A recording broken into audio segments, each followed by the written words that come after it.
It is popping off, man. Just popping all kinds I off. know. It's not easy. It's everywhere. Yeah, the pop is everywhere. The pop. Well, what? Okay. What do The you mean pop by that, is, yeah. Crimson? don't What the know heck what are you I'm talking about now? Well, I just love soda pop. Oh, I thought you were talking Depending on about where you're popcorn. from. No, what you we're don't. talking You don't about. even like drinking it. I thought you were talking about popcorn, Crimson. But Well, I do like popcorn more than soda pop because A I lot don't drink more. soda pop. it's fair enough. Hello, I'm a geeky writer. I'm Crimson Maroon. Sinister boy. And Sprinks. And today is going to be a very interesting day for all of us, I think. Today we're going to just kind of talk about what we value in movies, shows, and art in general. Well, You know, that's the pretty easy stuff. You know, but first though we have a lot of history together, don't we, boys? Just a little bit. Just years. We're like Two 50 or years 10. old. yeah, just a God, am I lot. 50 already. Oh. No. Let's see. Biggest project I remember. I was working with. I worked with Sprinks. On a movie in a film class in high school. Oh boy. We Big were budget film. I remember. yeah, big budget movie. Yeah, Big budget student film of $2. Yeah, $2 million. You know, Tom Cruise was signed on, fell out of the project, had to do it with Well, we couldn't Danny find his Aiello. dog to stand on. So. Yeah. Yeah, we did find a teacher though to play Gandalf, and that was the most important thing, I think. Ah, True. I didn't know which one you were talking about until now. Yeah, We're talking about sorry. the first one. That was Yeah, the. first one. I don't think that was the first one. That was the major one though. That one's like solidified it, I think. That was the big cast one, and Crimson and Sinister were in it as well. They're Yeah. also part of it. Oh, Yeah. extras. Yeah, we needed a lot of people to play the Dwarves for the Hobbit films, didn't we? Yeah. And now, because of that film, we are now qualified to talk about movies as a whole. Exactly. We That's what made happened. that one film. Oh, I see. is that Jackson, that's See, where we that's the started? loop. Yeah, Peter Yeah. Jackson gave us the okay, and he was like, "You did a Hobbit fan film. You could talk about movies for the rest of your life." And we're like, "Thank you, Hobbit man." And You got walked an away. email from Peter Jackson? If I Yeah, did, but I it if I did, I Shoot. would share. Yeah. Love Let's that man. yeah.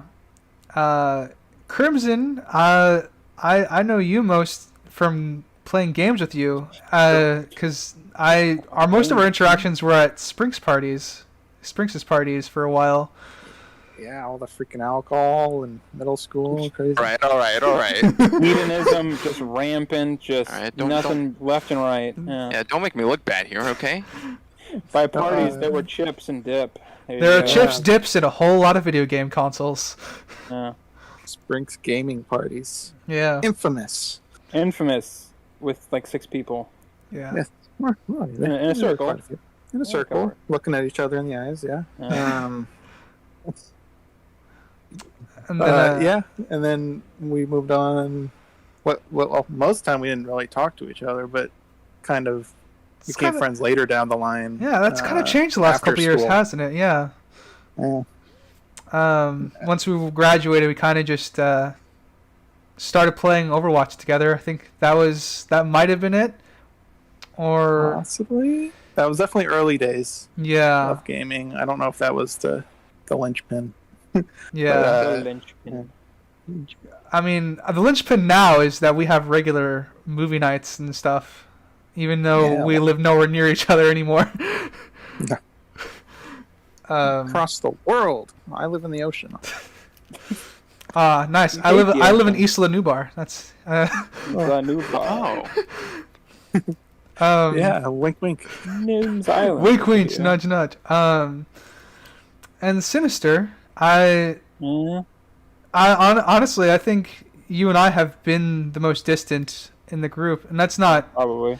to say that we're not friends, but we've always been cordial No. with each other, and this is, Yeah. I think, finally an excuse for us to just force each other to hang out for long periods of time. True. But But I've probably known at least of you the longest. yeah, We had a photo class together. That was the first introduction I had with you. Oh yeah, you know what? That's funny. I actually still think that my contact has your name in it, and right next to it in parentheses I have photo 1 because that's where I knew you from. Yeah. I haven't gotten to edit that because it's just been that's just Don't ever. it's perfect. It's where I met you, and that's where we first like really bonded for a long time, and then we kind of just drifted apart. But yeah, it was we were both busy with college and stuff. So and, you know the random days where I just ran into you while walking to class and you were leaving were some minor highlights. Yeah. Yeah. My first like movie thing with you is probably you would I was obsessed with the Sherlock Holmes movies, and you could quote verbatim the entire slow-mo deduction thing. Oh yeah, I loved those. I love the Robert Downey Jr. Sherlock movies. They're Guy Ritchie, man, very very visual director and a visual style. But like I said, those definitely have a special place in my heart for sure. I've heard rumors they're making another one. They should. No, now that he's retired from Iron Man, he needs to find some way to get a paycheck. He's set for life. He doesn't need it. Oh yeah. Freaking, he got like $250 million for Endgame or something, right? Well, they also gave million. him like a ton of money to do Doolittle, even though that flopped. So you know.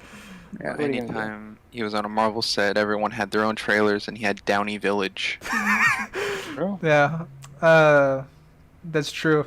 But yeah, and you know, we all have our own backgrounds in art and stuff like that. I think we all met during film class. Film classes. But, I think we're all definitely have branched off now to do our own sort of things. We're all bringing something very, very different to what I hope this podcast will grow into. We cover a lot of corners of art, except interpretive dance and singing, unless one of you's got a secret talent.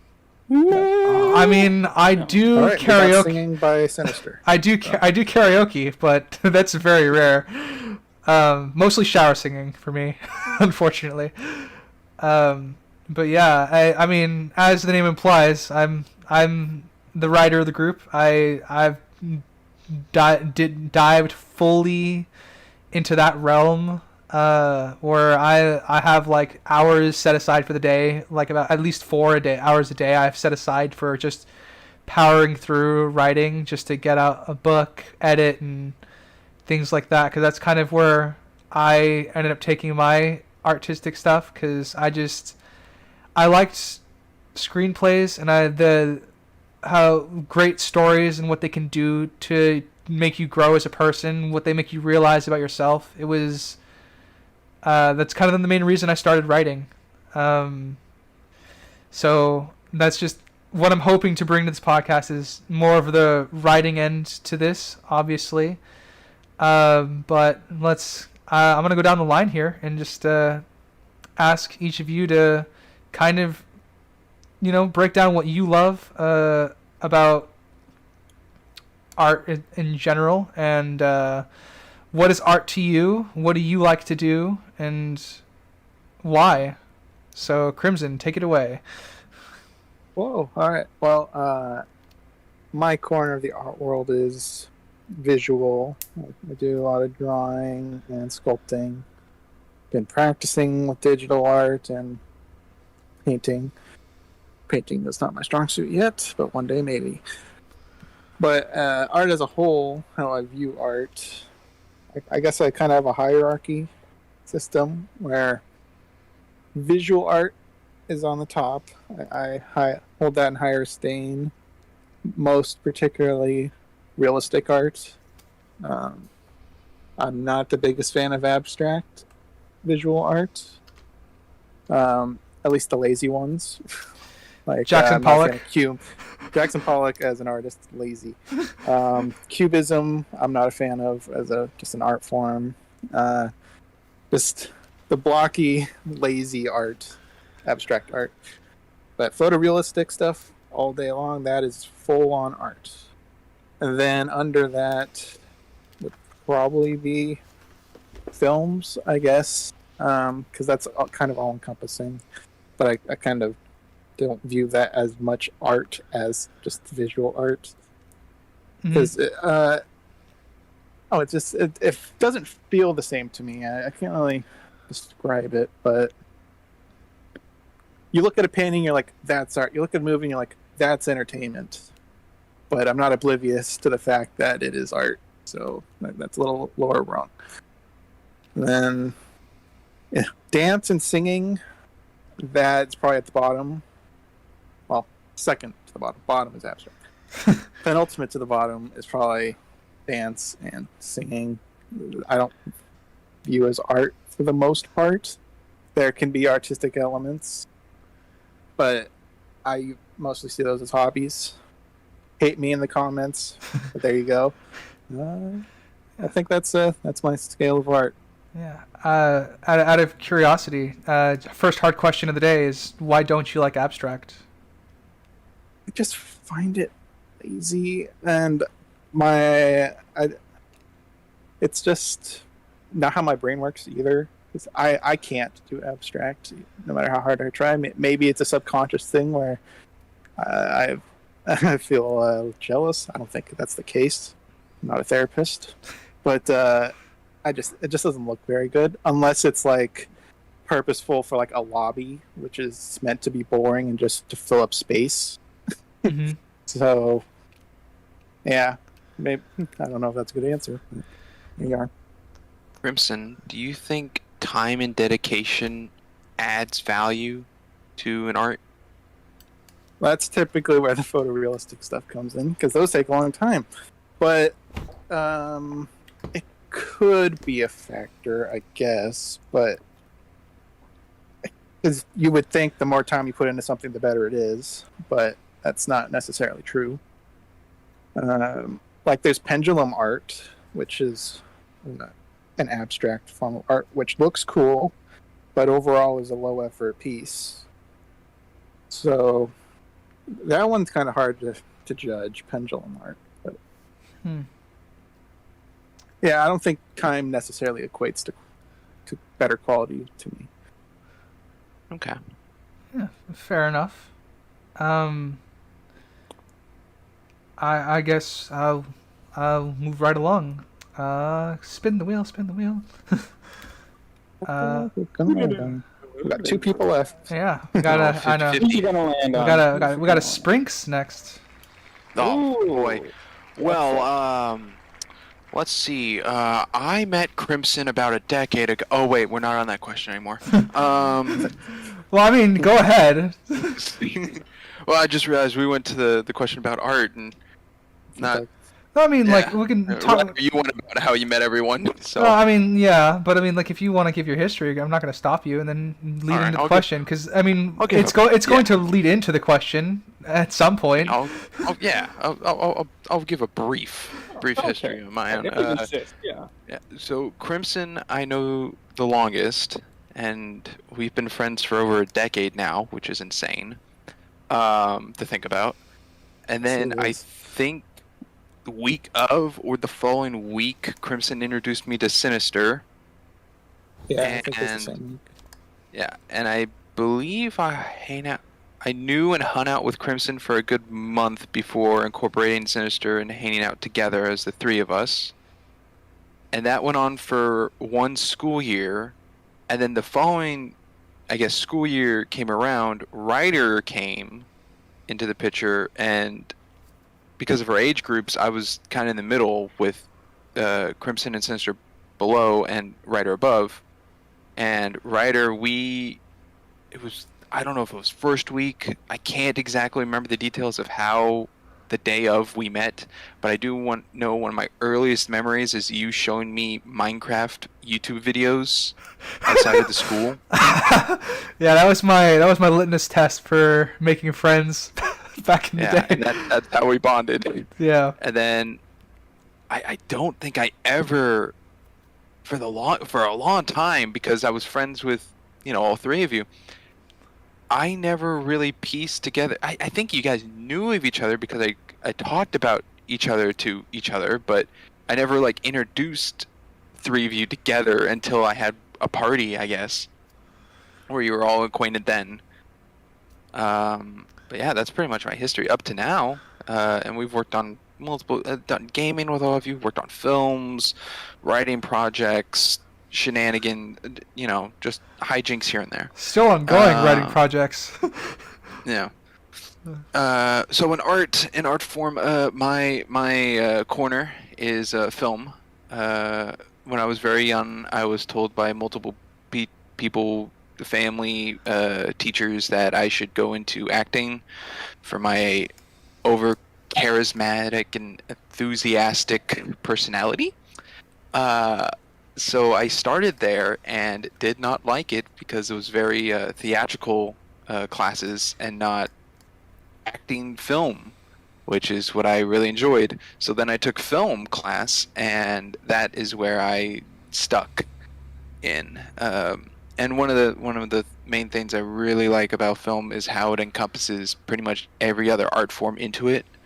Like someone likes writing. Writing's in the film. That is the whole screenplay. That's the script. That's in there. Or people, I like photography. Well, the cinematographer shoots everything, and someone could be like, well, not every movie has dance. No, but most movies have choreography, which also so it's just like a combination of all, and see the flow and how everything connects and branches off each other, which is just, it's very nice. Mm-hmm. But my short answer of what the question I got for practice here was like, what is art to you? I wrote a form of sense that affects you in any way, which in terms of film is usually combined.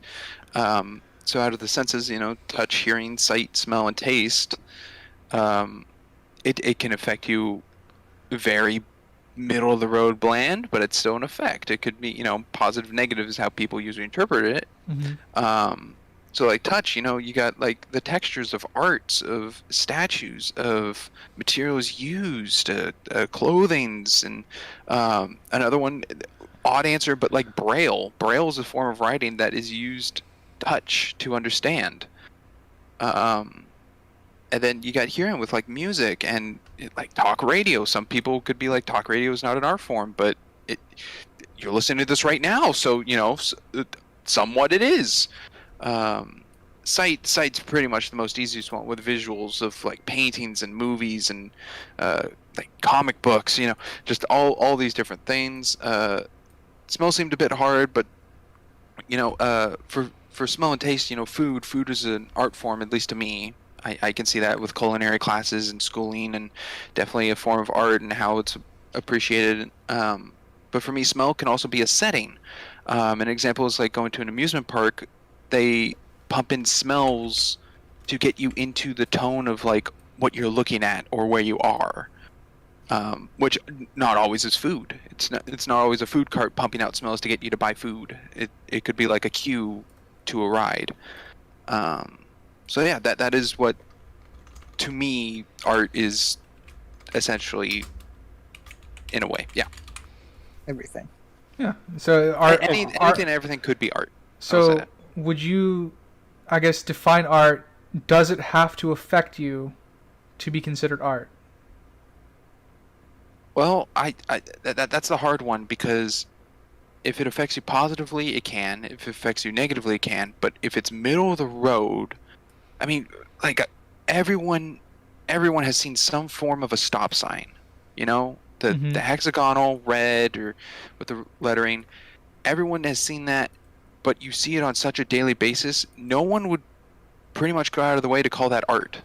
That's just a landmark. That is a sign. That is an indication, which I feel is very middle of the road. No pun intended there. But just very something, I guess, not necessarily something you see on a daily occurrence, but something that is so publicly shown that is just like nullified, I guess. But it is still seen as an art. Someone came up with that design of a stop sign. So, if that answers your question. Yeah. Okay, yeah, kind of. I have a follow-up. Is there anything you don't see as art then? That's a good question. I think some natural. The first thing that comes to mind is some naturally made things. Like, for example, if you got a ocean water, just ocean water, I don't know if ocean water would be considered art on its own. Are you saying anything not man-made is not art? In No, this? that's a very good question. That's Because a that hard could, one. that Yeah. could, yeah, that's hard because that could go to visual.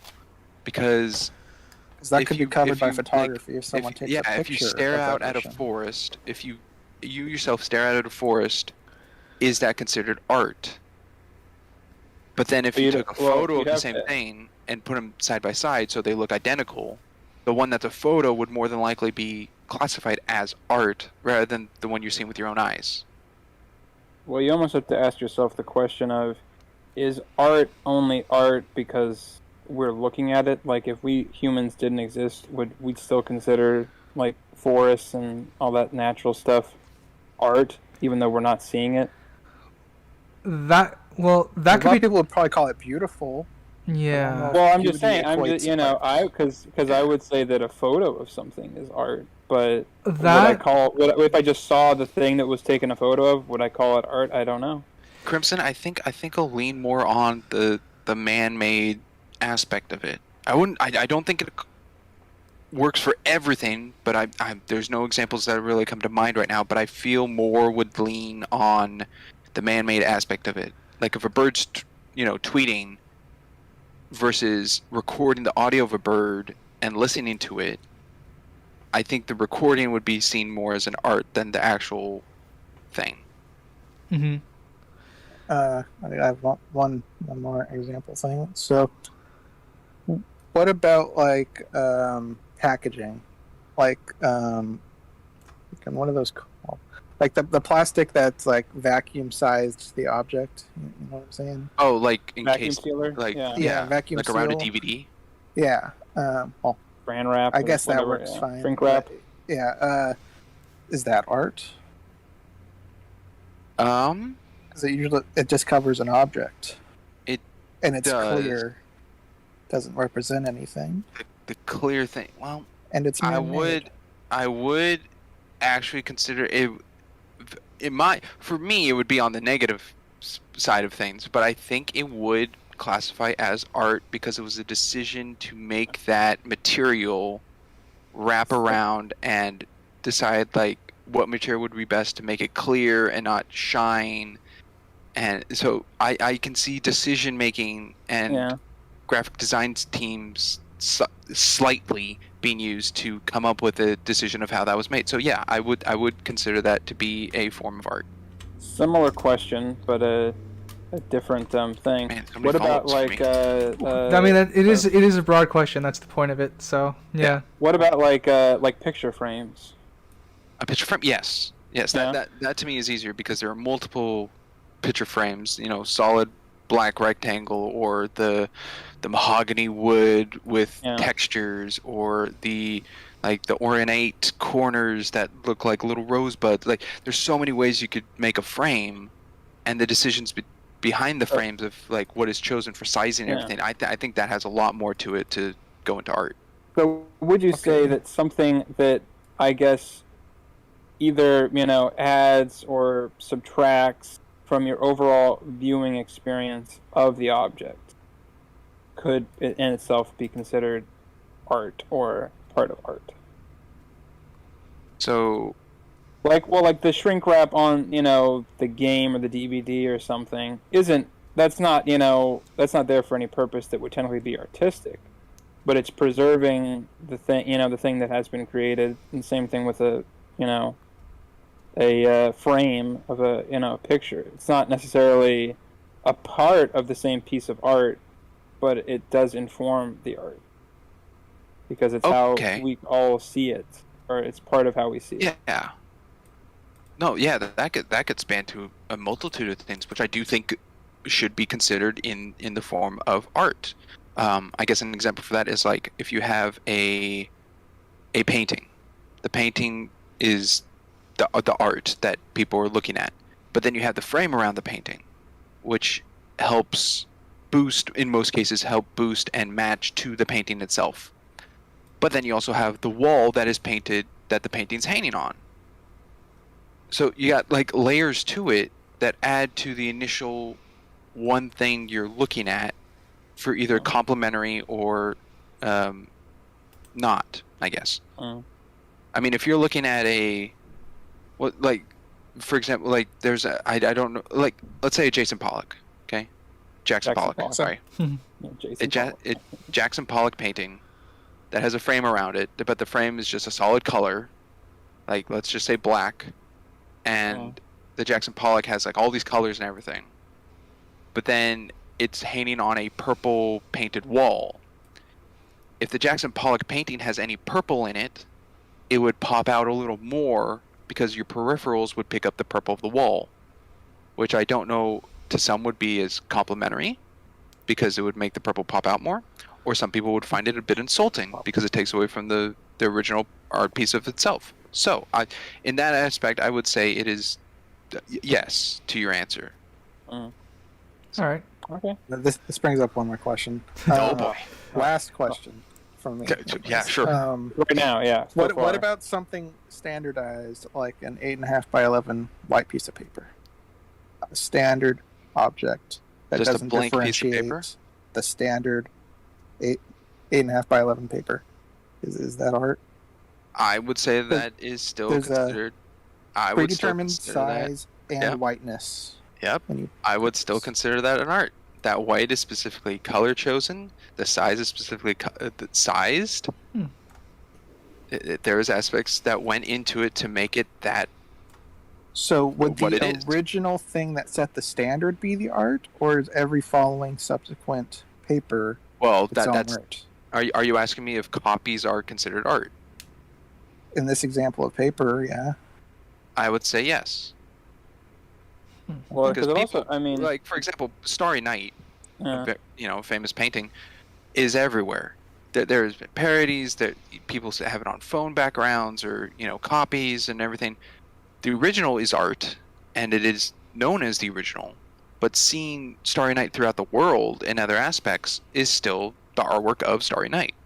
So in correspondence to this paper question, I would say every piece of paper from this original size and color would be still art. yeah. I mean that art. My I feel like that. headspace with that one is where even if you have copies of Starry Night, they still evoke something. But this is a standardized blank nothing. It This doesn't might inform you anything. Yeah, this It's might just equal standard. back to my answer of the stop sign. It is so publicly known and shown and nullified to a point that like it's everywhere. That I mean, it doesn't provoke if you never reactions see anymore? if you've never seen a piece of paper ever in your life and someone gave it to you, that would be pretty shocking as a art.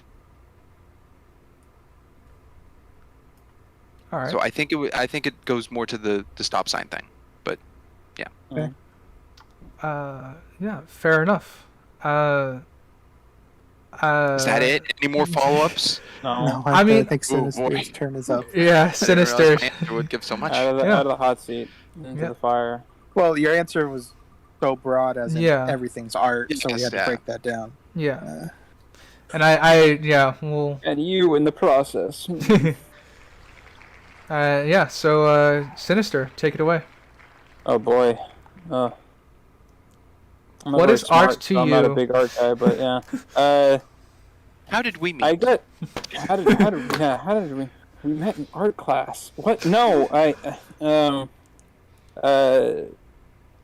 I guess for me, what I find in art to be, I guess, the most positive force, and how I like to, I guess, not to, piggyback off of Sprinks' answer, but I do like to think that a lot can be art, or in the idea of that, but I guess in the art that I generally enjoy is usually something that can be appreciated by a lot of people, and I do think I think the best kind of art is that, and that anybody can sort of find something in it that they like. I mean, but also, and I also like the reverse of that. I like art that is very it takes certain kind of people to get into. I kind of like both extremes in that way. Mm-hmm. I like art that sort of forces you to rethink your own stance on things, as well as something that kind of comforts them or conforms to them. For me, I'm coming from mainly a music background. That's what I do probably most out of my day. If I'm not doing anything else, I'm playing or I'm listening to music. That's 24/7 me. Probably second that would be film, and third and so on down the line would be art, or the general painting and drawing art.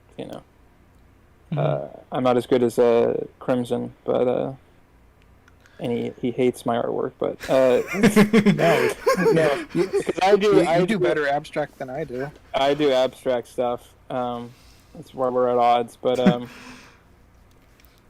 so like I guess for me, what I will say generally what I like about film or TV, the visual media is more than just the music stuff. Mm-hmm. Is I like that you can combine literature, art, or art drawing and stuff, and music all into this visual, setting that it combines all of them. But you wouldn't call it like a combination of all of that. You would call it a film or a show or or a game. You know what I mean? It's sort of, and I that's what I like about it, is that you can find this in any, like, even like if you hate a movie, you can still like the soundtrack if you're a big music fan or something, or if you're or the same thing if you're blind, you can really like the audio, or and if you're deaf, you can really love the visuals and the character, and all that stuff in the story. Mm-hmm. I think that's really good stuff, and then that's also why I like art house films or like indie stuff, is that usually I think they're a bit more forcing on the audience abstract ideas. I need to reevaluate what they consider to be a straight story, or Mm-hmm. a setting that they're familiar with, and kind of taking them out of their comfort zone. And I think really that's us as people. That's really how I think we should be uncomfortable sometimes. I think we should be having to reevaluate our own our own scales and our own feelings about things. And I really think that's the best art. I think either, I guess long way around it, but the best art, and the art that I enjoy, both comforts or confines to your own ideas, as well as sort of testing out new ones. Mm-hmm. Yeah, that's fair. I'll guess I'm gonna go back to Crimson really quick because I don't really have a follow-up question, unless. But I have 2 questions. Oh yeah, please take it away. Yeah. So, you said you viewed things similar to Sprinks. Is there anything you disagreed with him? Here is something, I guess it's not entirely, it's similar, but not, I don't think it's anything he touched on specifically, but the old saying that like anybody can make art, or anybody can make music, that kind of. I agree with that in a way. I think anybody can make art, but I don't think everybody should. A great artist can come from anywhere, but not necessarily anyone can be a great artist. Yeah, I think, because I've definitely give it the Ratatouille treatment. Yeah, exactly. That's not where I got it from, but that's true. That's I forgot they also did that in that movie, but I think that I've seen some great artists who don't consider themselves great artists. Crimson included, Crimson included. But I've also seen some people that seem to be considered great artists that I think are not, or vice versa. I don't agree with the Jackson Pollock thing, but that's my own personal opinion. But anyways, and I do think everybody should do art in at some capacity, but I don't think everybody should be lauded as great artists. That's my Okay. Yeah. And my second question was, so singing is considered art. Yeah. So the extension of that would be just talking. So Yeah. would me talking to a telemarketer on the phone be considered art? Well, what are you talking about? If I'm just on the phone with a Yeah. telemarketer, is that considered art? Well, you're making conversation, aren't you? You're not Is just conversation in of itself art? Well, that's what makes up most movies. I don't mean to. Well, Take those the are answer. scripted. But, Well, yeah. Okay. I'm just saying, like, it's an art to sell the product. Well, I meant me. Well, yeah, he's saying him having the conversation. His side of the conversation Well, is that art. I think. He's like, "Do you want a car?" And I say no. Is that art? Well, to sort of supply a possible answer here for Sinister, a lot of podcasts are about. That's recorded. I'm saying Oh, just in life. You're just assuming. Because general. recorded is something, because we talked about like photographs of nature, that turns it into art. Okay. But I'm just saying a talk, not recorded, not scripted, a natural talk. Is that art? Or is that encompassed with the nature thing where just talking is part of life? I think I think if okay. I'm sure at some point this is going to bite me, and I'm going to be like, no, that's not. But I legitimately think that you as a person having talking with somebody else, granted, you could just be going like yes, no, and that would be probably where I'd be like, okay, well maybe that's not art, but I genuinely think that. That talking and conversation is in its own way art, because it's something that just to look at it in a certain way. Some people have terrible times conversing with other people, or just things in general, and if somebody's like good at it, isn't that just something that you feel like you realize, oh, this person is a very good speaker. Guess that's or why talker. they call them like pickup artists. I guess. Yeah, exactly. So I have definitely been in situations where I've been in awe of somebody, just being able to have a conversation with anybody. And granted, I don't think every conversation, like I said, somebody just says something and you're like, okay, yeah, that may not be art, but somebody in that conversation is creating art in some form. Right. I guess this forced a third question out of me. Oh, well, yeah. let me go. To kind of branch off that, in the form of speaking versus the singing, would just reading off lyrics to a song be considered you mean art? you mean like the Captain Kirk's whole thing? Yeah, that was where I was going to go with that, which would turn into singing, yeah, which would turn into just poetry.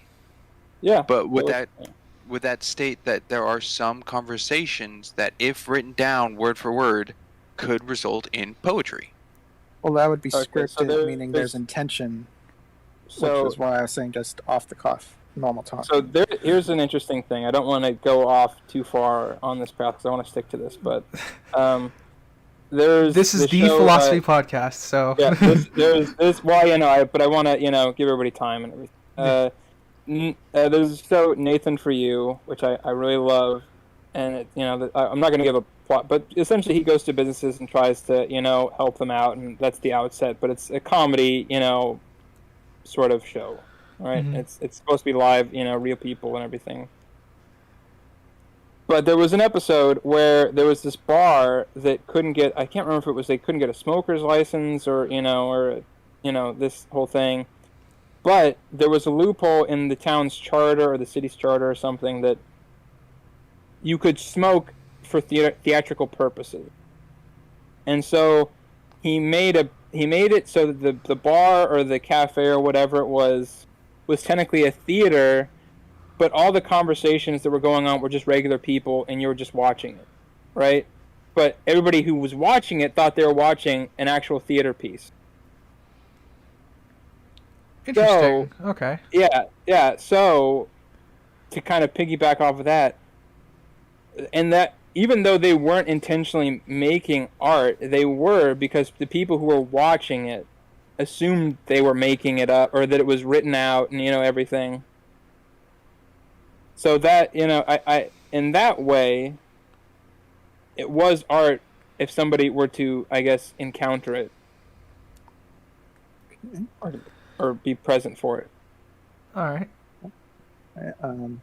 Yeah. Okay. So my follow-up question your was, follow-up, so we've established like primates and giraffes and freaking elephants can paint. Yeah. So they can Gorillas. do art. Yeah. So What's left? can animal talking, communication count as art? And, If they can paint art, You mean like a is their parrot, form- as an example? Hmm? You mean like a parrot speaking?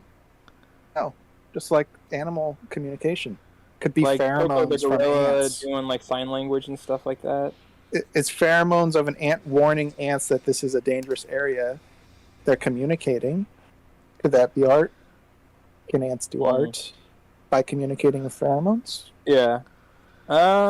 Is that I don't think so. Sprinks? Does that encompass your art? Yeah. That's an interesting question. I think that might go into the stop sign section of art because it's a daily thing. It's a daily occurrence for ants to always be like food here, danger here, goat queen. I don't know much about ants, but I figure their communication skills are very limited. So I don't know anything out of the ordinary that would change an ant's radar.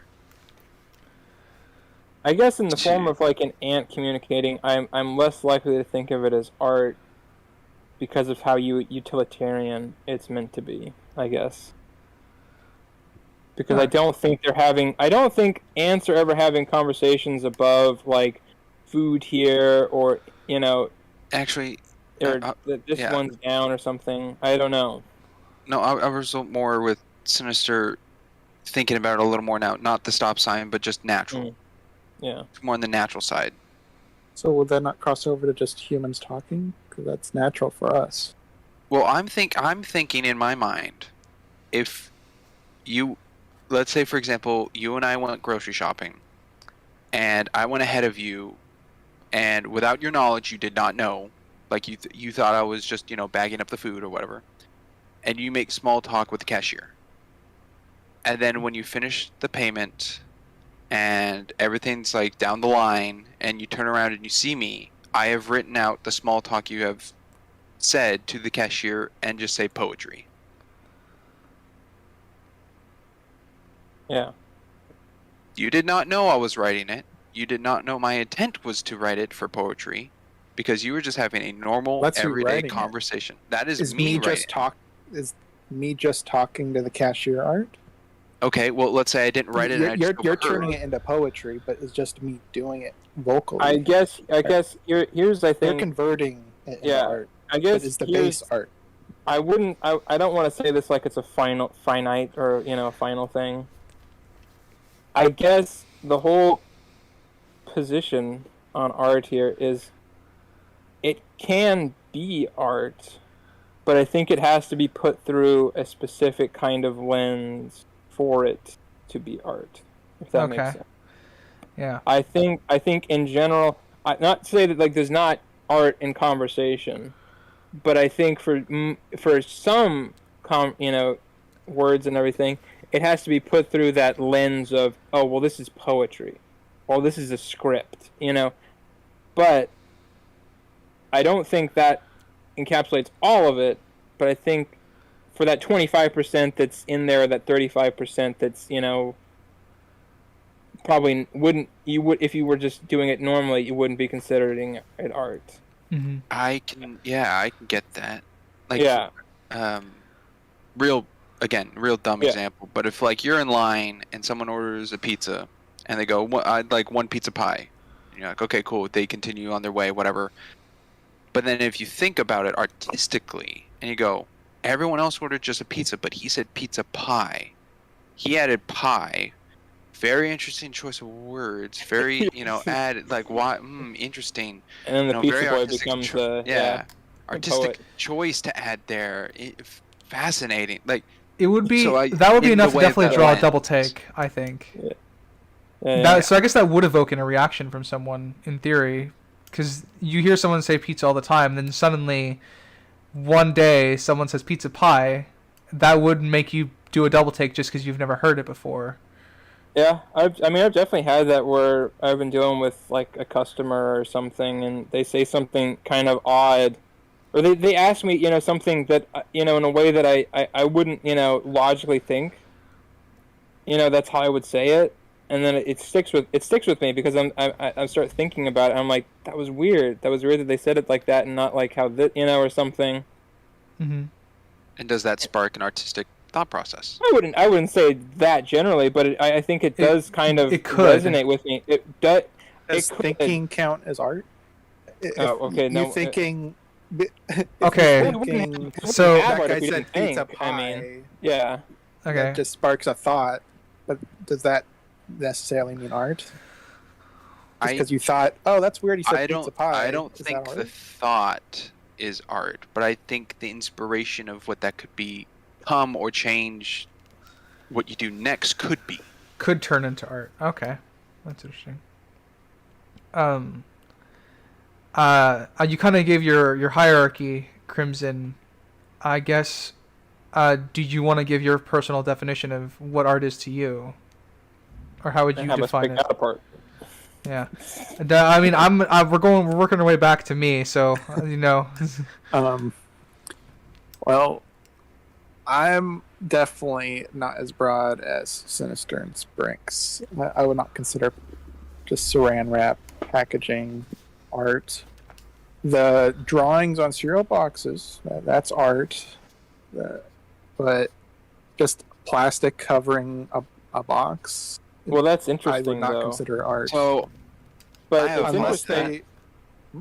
Well, it's interesting because, sorry, I don't mean to cut you off. No, you go ahead, Sinister. Yeah, sorry. Yeah. With the cereal box, granted, they change them every so often, but generally it's thousands and millions of all the same thing on a box. Yeah. Are you trying to compare it to the paper thing? Well, not the paper thing. I know that's slightly different, but I'm just it's interesting that I guess it's kind of in the same way of like Andy Warhol's screen print, where there's not just one Marilyn Monroe. There's hundreds. There's hundreds, but they're all valued at the same price. Mm-hmm. Even though they're all, roughly, I'm sure, there's some that's different colors and but it's all the same picture. It's just interesting that. I guess my view on the copy thing you're bringing up is whether the copy still evokes the same messaging. Okay. Like a box of Fruit Loops is trying to sell you a box of Fruit Loops. Toucan Sam is happy. He likes Fruit Loops. A blank piece of paper doesn't evoke anything. It's standard. It's nothing. It's meant to be bare bones. There's nothing there. So wouldn't you argue? Yeah. Okay. Wouldn't you argue that the point of the blank piece of paper, though, is art to motivate you to do something with that blank piece of paper? If you want to break it down that far, technically, yes. The start of the inspiration. It's meant to be used for something. That's true, but I wouldn't call that art. Would you call the making of a piece of paper art? I would. Sure, it could be the beginnings of art, Yeah. But I don't think that blank piece of standard paper is art. Okay, I gotta follow up to that. All right. Go for it. A not completely new, untouched, blank white canvas, is that art? No. Okay, now Even though the If you put frame, white now, paint on the it. nails okay. could be in a different spot. Sinister, you already know The where I'm going with thread this. count Yeah. could be different. Okay, that's Paint fine. could be different. Just the solid blank canvas, not art in your opinion. But if you took white paint, the same exact color of white paint, so it's not changing the color of the canvas, and it was entirely painted over with one coat, would you consider that art? If you, the artist, did that, or is it part of the standard of that canvas? If Because usually standard canvases that are mass produced already have a layer of paint on them. And I okay, would so not it's consider that art. an additional layer of paint added. If I bought a canvas and did a blank white on the white that's already there, yes. Because I added to it. Okay. So I guess here's so we've kind of narrowed it down a little bit for your end. It has to be something that is It has to be intentional in a statement. and isn't just a base, I guess. I mean, I'm sure you can think of base examples, and I could be like, okay, fair point. But I think you get what I'm saying as a whole. What if the intention is to pass time? Okay. Explain. Interesting. What do you mean? We're Well, To like- see if the canvas turns yellow in 10 years? Like staring at a wall paint dry kind of thing, or Yeah. If I just stood there and looked at paint dry, I wouldn't call it art. If I recorded it, then that could be debated. I could say that could be art, I guess. But that goes into the conversation thing, where it just happens. If you're not doing anything with it, like recording it or taking a photograph, then it's just something that happens. Man, the comments on this one are going to be wild. oh They're yeah, gonna be like, well, what are you talking about? I've watched paint dry hundreds of times. It's my favorite art form. Did you Yeah. record it? How do you feel about like destructive art?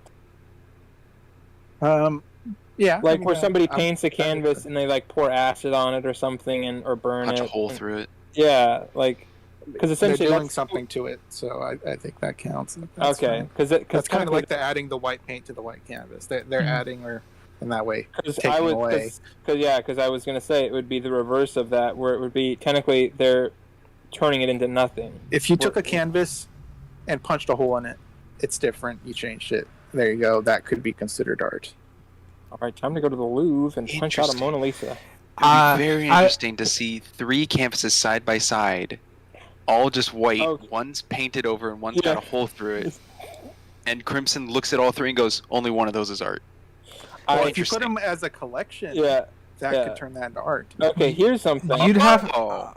I don't mean to So if get you had off. 4 pieces of white paper, This is something Yes. that I'm just curious about. Just from this, very little to do with like what we consider art. But so, you know, those news stories where they're like, oh, somebody, drew a crayon on a famous Rembrandt or something. Yeah. Yeah. How do you feel about something like that? Because technically, if art,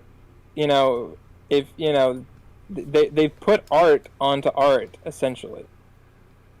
On the definitions I'm going with, that would count. I personally wouldn't, but I will say within my definitions it would count. Okay. Because I know people get really upset about that, and it seems almost like it's kind of like an oxymoron or something. It's like, well, they did art on art. I don't know. this is very enticing. But at this moment, I will say, it is. But I will say, at this moment, I do have to go. I will be back shortly. Okay. We'll be back. We're gonna skip past all of his answers. Don't worry. Let's continue art. Oh. Yeah, don't worry. We can just roll it right to me if you guys want.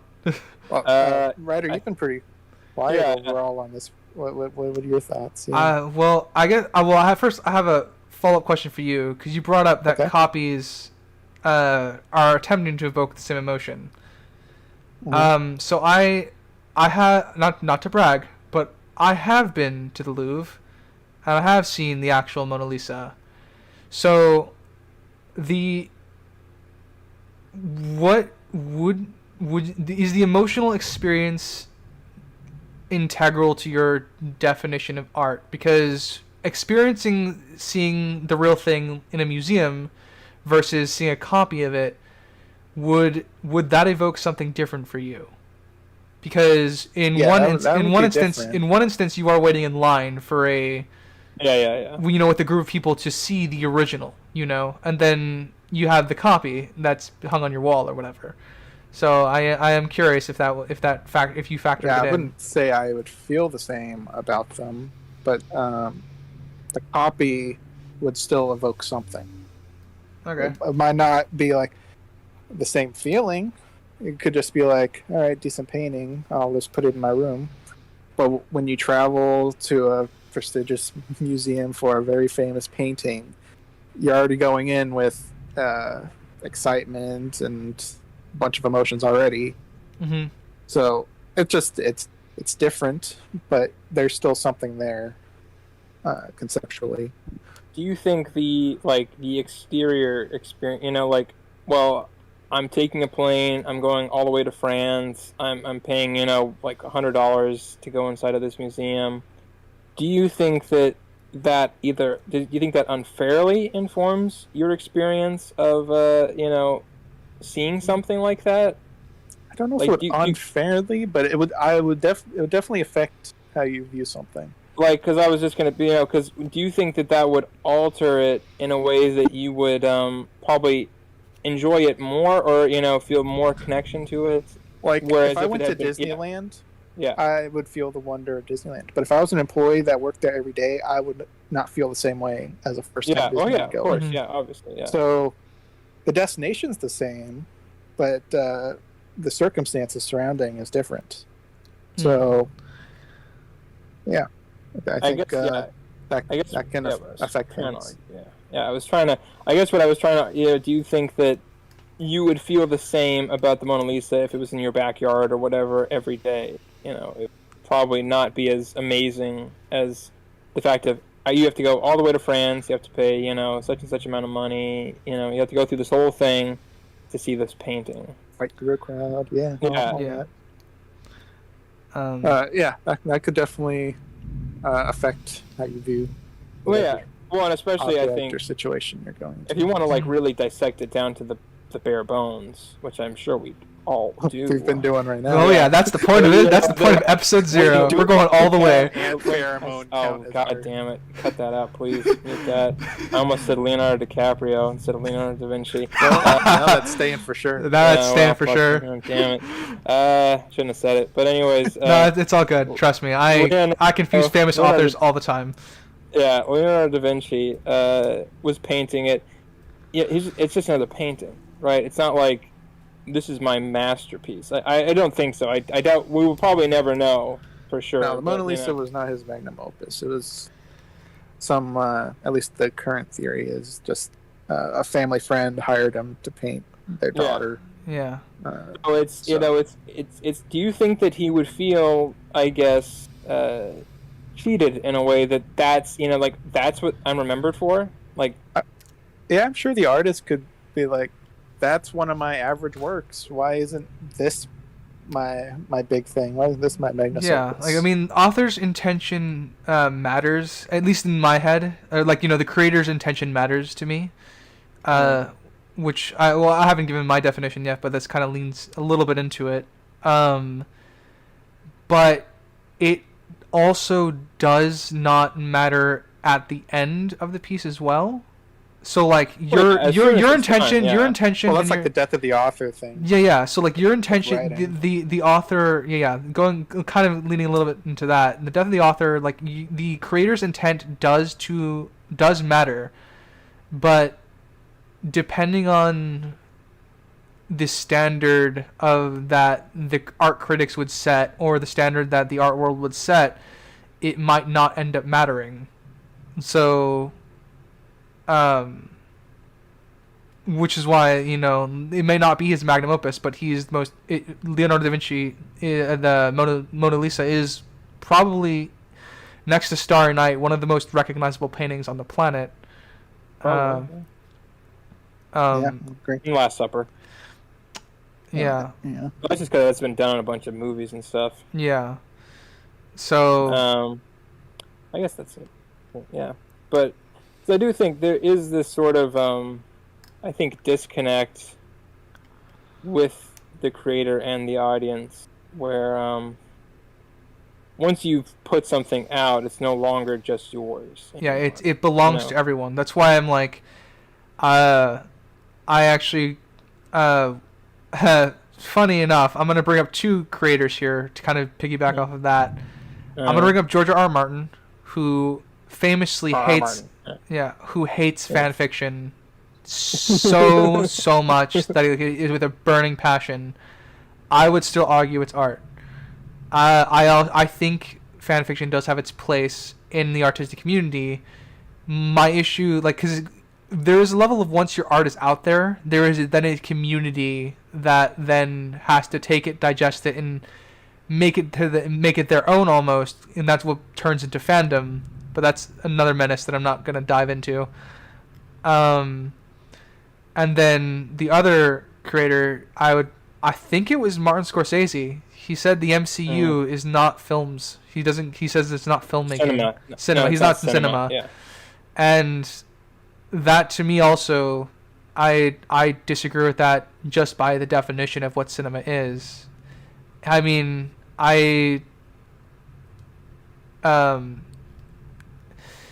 yeah. I guess it would just be like, kind of going into that. There is a level of once your art is public, it's not just yours anymore.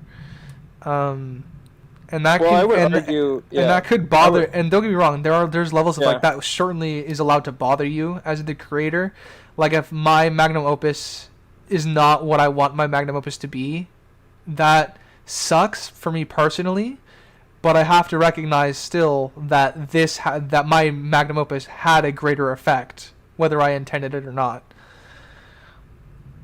Yeah. Well, I not to, I'm sure. Oh, you do that in the comment, but I'll defend a little bit of Martin Scorsese, and because I was also kind of in a similar thing where I was like, I don't think it's really fair to say that one thing is this and one thing isn't. But I think the more that I looked into what he was talking about, and I think if you read past where the clickbait headline is, you usually tend to find people are being a little bit more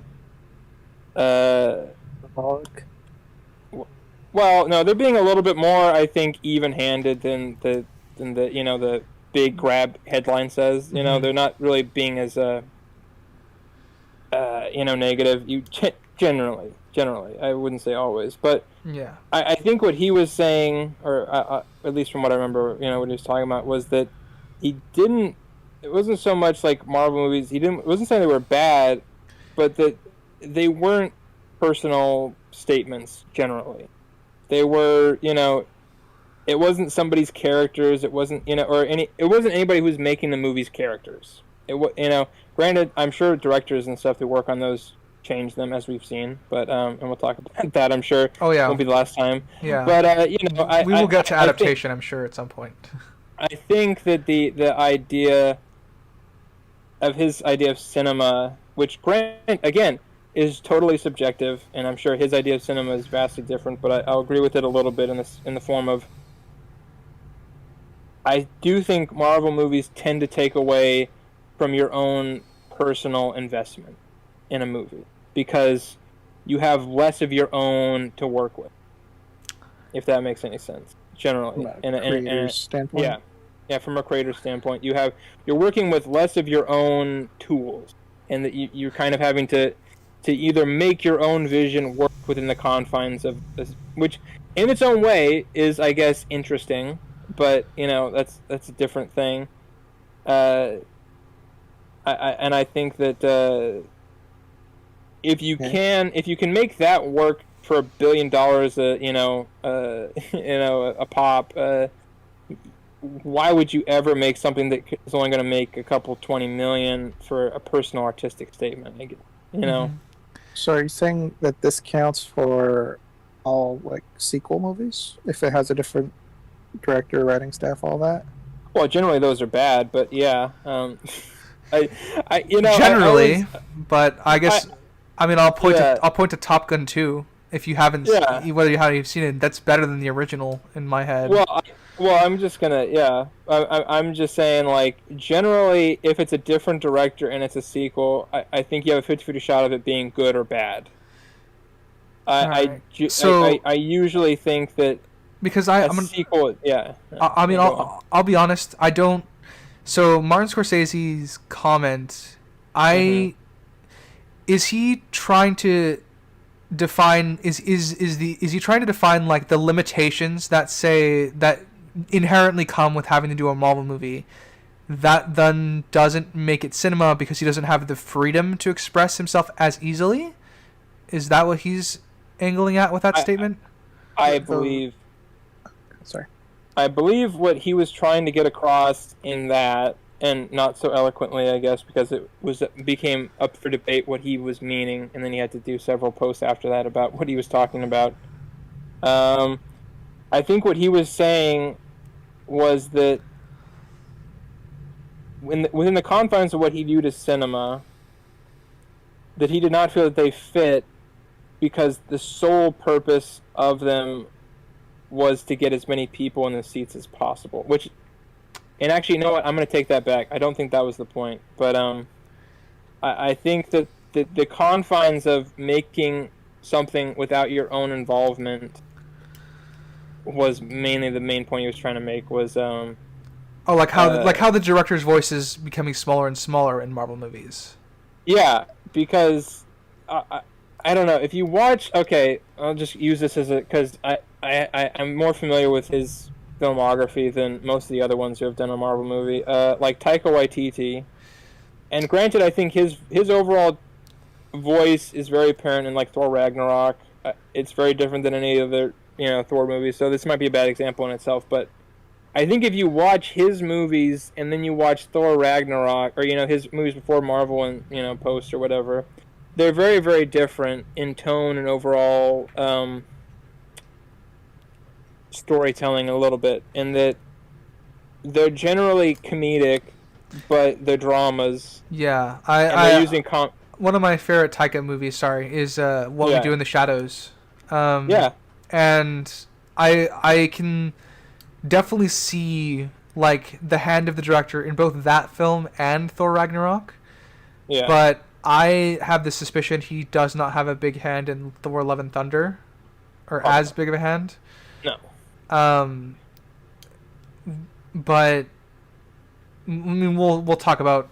We'll definitely get into the decadence of Marvel next episode. So I think that anybody who's given that much money to make a movie is at the mercy of their the paycheck. Yeah. Okay. And I think, and granted, that's anybody who's making a movie is at the mercy of the paycheck. But if you have, but the difference between $10 million and $100 million is a lot. Yeah. That's you, and I think if you have you know what though, it doesn't seem to be very, with Disney, doesn't seem to be very much that same way of if you mess up you're done anymore. But trying to had an example in my mind, but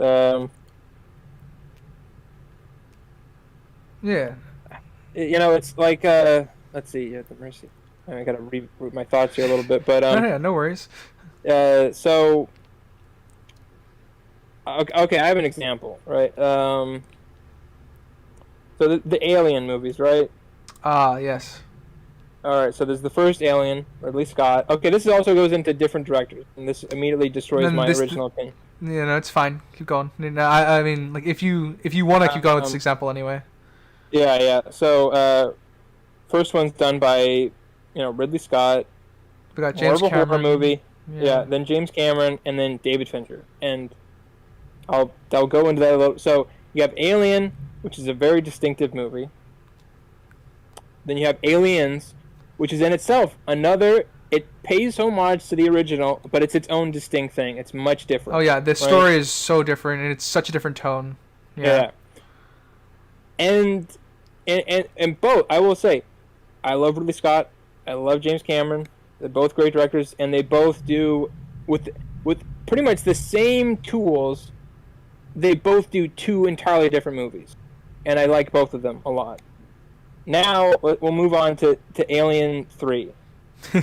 Now this is very different, and I love David Fincher. He's probably one of my favorite directors that are still working today and everything. And I think he has a very distinct style, and he's very very. And I love I could listen to a podcast of him for 24 hours. So, but that movie was doomed to fail from the very beginning, and I can't really blame David Fincher on it. I can blame the studios who realized, oh shit, we have a multi-million-dollar franchise on our hands. We can't fuck this up, and just did everything possible to fuck it up, basically. Yeah.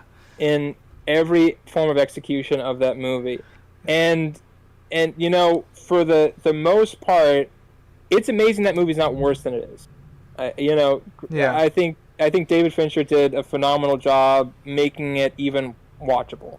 So, hats off to him on that one. And I think that's kind of where right now I'll say Disney movies are going, or the Disney Marvel and is that they're so far up their own ass about what's going to make us the most amount of money, and we can, and it's just like, well, maybe we stop doing this for a little bit and do something else. Yeah. Maybe really step away. There for me is definitely a cutoff point for the Marvel movies where they stopped feeling individualized. I'm going to go with that word. But yeah, I agree in that, their voice.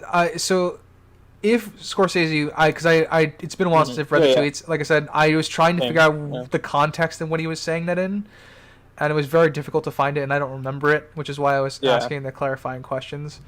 And if it's from that angle of the directors don't have a very loud voice, I would agree with him. If that's how he defines cinema. I think he did it in two ways. I think that was one of them, and then I think the other part of it was sort of the strong arming of not even just we're gonna have directors make these movies. They're gonna have very little of their own input into it. Mm-hmm. We're gonna make them. But they're hiring the name for just having the name. We're gonna strong arm all the little movies out of the theaters, and it's only gonna be our blockbusters sort of thing. We're just gonna, I think that was where he saw that going, as far as if they can make the money they're making, and they can rely on it, which they can't anymore, but that's a whole other thing. Yeah.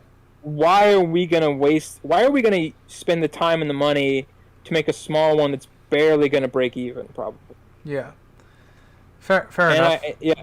And so I don't think he delivered that in as eloquently a way as he probably could have. But because I was a little bit miffed when I read that, because I was like, well, that's not really fair. Because also you're 70 years old and your movie's different than most movies, so even though I love Martin Scorsese, but I was just kind of like, well, that's not really fair, because most people say that your stuff probably isn't cinema, but what have you. Yeah. So, but then when I read more into it, I was kind of like, okay, context helped in the right way. Yeah, context was different than how it was, the delivery. Just a few little sound bites. Yeah. Fair enough. All right. So now let's move on to what you think is art. Oh, okay. We'll go right back. Welcome back, Springs. We're still in the art conversation. Wow. We branched into movies more. Yeah, we branched a little bit more into movies while you were gone. Okay. Art for me, I guess, is very, very individual. Where and going back to the bit of the Ratatouille definition, not everyone can make great art, but a great artist can come from anywhere. So I'm art definitely has to like evoke something from someone in order I think to be considered art. And I am also in the camp of it's perfectly cool and legitimate to I guess apply standards to art as well. Granted, there are caveats to this in that like if I'm judging things based off of realism, I'm obviously not gonna rank Van Gogh very high. But if I'm judging, if I set a standard of realism, that wouldn't be very good for Van Gogh. But everyone has their own like interpretations of how they see the world, and everyone's an individual, so they'll all be affected by something differently or not affected at all. And so for me, my definition of art is very, very individual, because that's the only way I always felt that it could be all encompassing. Because some people are affected by abstract art, like Jackson Pollock. People argued for hours over paintings that Jackson Pollock has done, and I may not have any high value in his art because of the standards I typically like to set for what I want from art. But other people very, very vastly appreciate that art, and I understand that. But at the same time, I'm not going to say Jackson Pollock does amazing self-portraits, because he doesn't. And I guess that's kind of where my definition of art is. It's very, very individual. It needs to affect you. And then I think once that it affects you in an emotional way, like it stimulates that part of your brain, I think then it's more up for debate of whether it can be considered art. All right. So with the example of the canvas with another layer of white that was added, is that art to you? Would someone evoke an emotion of for me personally, no, that wouldn't be art for me, because I don't. Again, that wouldn't affect me. I'm gonna look at it and go, dude, you just added a fucking white bucket of paint on this. What the hell am I gonna say? What do you want me to say? What if they explain the process of the story behind it? Does that build it, or is it still just white on the canvas? Yeah, if there's like a reasoning, some sort of If there's a story behind it, I think it's more up for debate. But personally, I would not classify that as art. For me, I can see why other people might, but that's not what I would consider to be art. I will say, generally, I don't really get the whole white canvas thing. I know that's a very notorious thing in the art world, but I will say, for whatever reason, I really like the idea of somebody painting like a very beautiful painting and then covering it in white. I like that. I like that more for some reason. Well, in that instance, it's more hidden treasure. Yeah. Like it's there, but no one else does. So it's almost like a hidden treasure. So I see that. For me, that's that also I would consider that art, because that was done with very purposeful intent. Either yeah. So Yeah, no, I got you. Yeah. Yeah, my grandpa did painting, and when he passed away, I took the blank canvases because I do art. And I don't know what caused me to do it, but I put it up to a light, and there was a painting under the white. It was a painting I guess he didn't like or whatever. Mm-hmm. But there was a secret painting canvases are under the white expensive. canvas. yeah.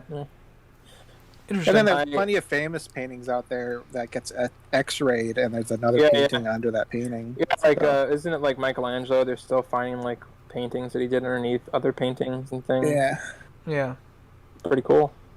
I think one last thing on this art thing before I think we should move forward, and I might start something else. But, if there are no follow-up questions to me, we will move forward. Yeah. I think that generally my rule. I don't like you know.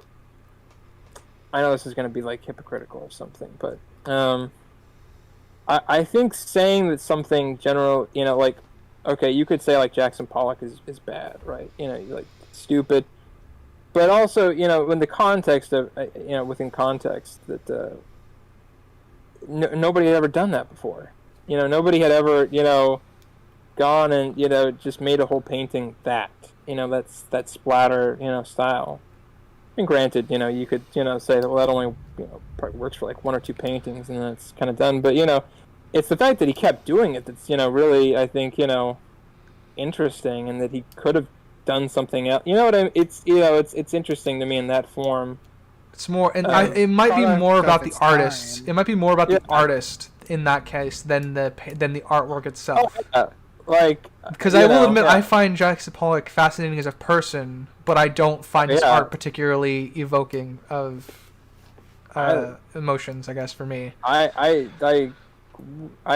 find it both. I think he's interesting as a person. I find his art, but we're two different people. That's okay. Yeah.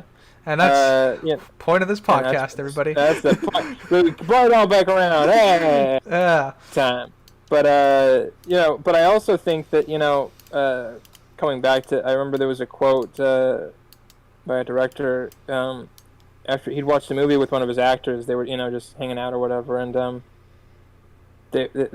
of his actors was like, "God, that was a bad movie. That was a terrible movie." And then he kind of like took him aside and he was like, "Hey, you know, you really shouldn't say like a movie is bad, or, you know, because that means they'll never make another movie like that, or, you know, a good, or, you know, a well done movie that's like that. You know, that kind of thing of, you know, sort of, you know, you don't really, there's stuff you can find in anything, you know. I mean, there's good stuff in even like the worst movie. Granted, it's hard to find, but you know what you know, there's like very few people are in this business of, you know, storytelling to be lazy. There's a couple, you know, there's, you know, 10 to 25% of anything is probably going to be lazy, but it's hard work, you know. You really, you know, it's hard work, and a lot of forces at work. So I think, you know, and try to give something a little bit of a kernel, you know. Yeah, at least something. But I do this kind of, I have to reiterate, all that matters at the end will end up being the finished product, whether it's your magnum opus or not, because that's unfortunately how the business works. Well, yeah. So you're only as good as your last movie, so. Yeah. Sorry, Shyamalan. I do think. No, yeah, you know, I'm just saying, like, I think with, you know, the right context and the right sort of, you know, you can rip something to death, but as long as you talk about, you know, a few things that, you know, you generally liked and you thought were well done, I think, you know, that's the best you can hope for, and, you know, in the end of the day. Yeah. I guess I think pretty similar to you, where the white canvas with white paint, I say, is classified as art, but I wouldn't call it art. But I'm willing to accept that it is art. That's my view on. Yeah, I think stuff like that. For stuff like that, I definitely, you have to convince me in each individual case that it is art. You know, here's an interesting thing, right? Somewhere out there's a guy who's named Art, and all the work he does is artwork. Does he get paid for every piece of art that's made? Oh, that's so bad, but you know what? That's fucking funny. All right. Yeah, thank you. All right. I guess we shall move on to discussing how we're going to rate things. Oh my god, we should. We just got through the first question. I know. That's what I said. Everybody. It's great. I love it. I love every second of it. So I guess we should talk about how we're going to rate things going forward into the this podcast. We have some examples for you. Yeah. And we do have some examples, but we're gonna put that off just for a little bit longer. Yeah. I obviously most of the time I will be do you guys want me? I guess I should ask how you guys want to do this. Would you rather me go first to give an example of how I guess I should see this? We should see this done. Yes. Or okay, you got a yes. How about you, the rest of you? Are you describing the rating system as a whole? I mean, yeah. Do you guys want to dive into the rating system first, or do you guys want to? I don't know what you're about to talk about. Well, I don't know what's essentially the question you're asking here. Okay, so what's our okay, rating? Yeah. if we're gonna, would you rather talk about how we individually rate things while we answer the questions? Oh God. Or Okay, I see. do you want to give the broad, or do you want to give the broad strokes now, and then we individualize it as we go? And I will talk about at least the movies I've picked out for my rating scale first. I think we should go with the broad first. Okay. Because I think that would help give an indication a little more to your choices for rating. Okay. I agree. I guess for then yeah. So we're gonna be doing a dual number system where we're going to rate things both objectively by the standards that each of us set individually, and then subjectively for how we enjoyed the movie. What was its entertainment value? Did we have fun with it? That sort of thing. And I think that, like as I said, that will be easier earlier. That will be easier for some of us than others, because I know you don't want to do that, Sinister. So, do you want to kind of explain why you've chosen to kind of not do that, or why you're doing it different? Well, throw me on the bus, why don't you? No, I'm kidding. So, going into this, how I've always rated, things in my mind is I inform my overall rating by both a subjective and an objective scale. Because generally, I think that anything that we enjoy as individual people is subjective in its own way, but it is informed by society or some other things. So I always I'll watch a movie, and if I really like it, put it down as let's say like an 8 or a 7.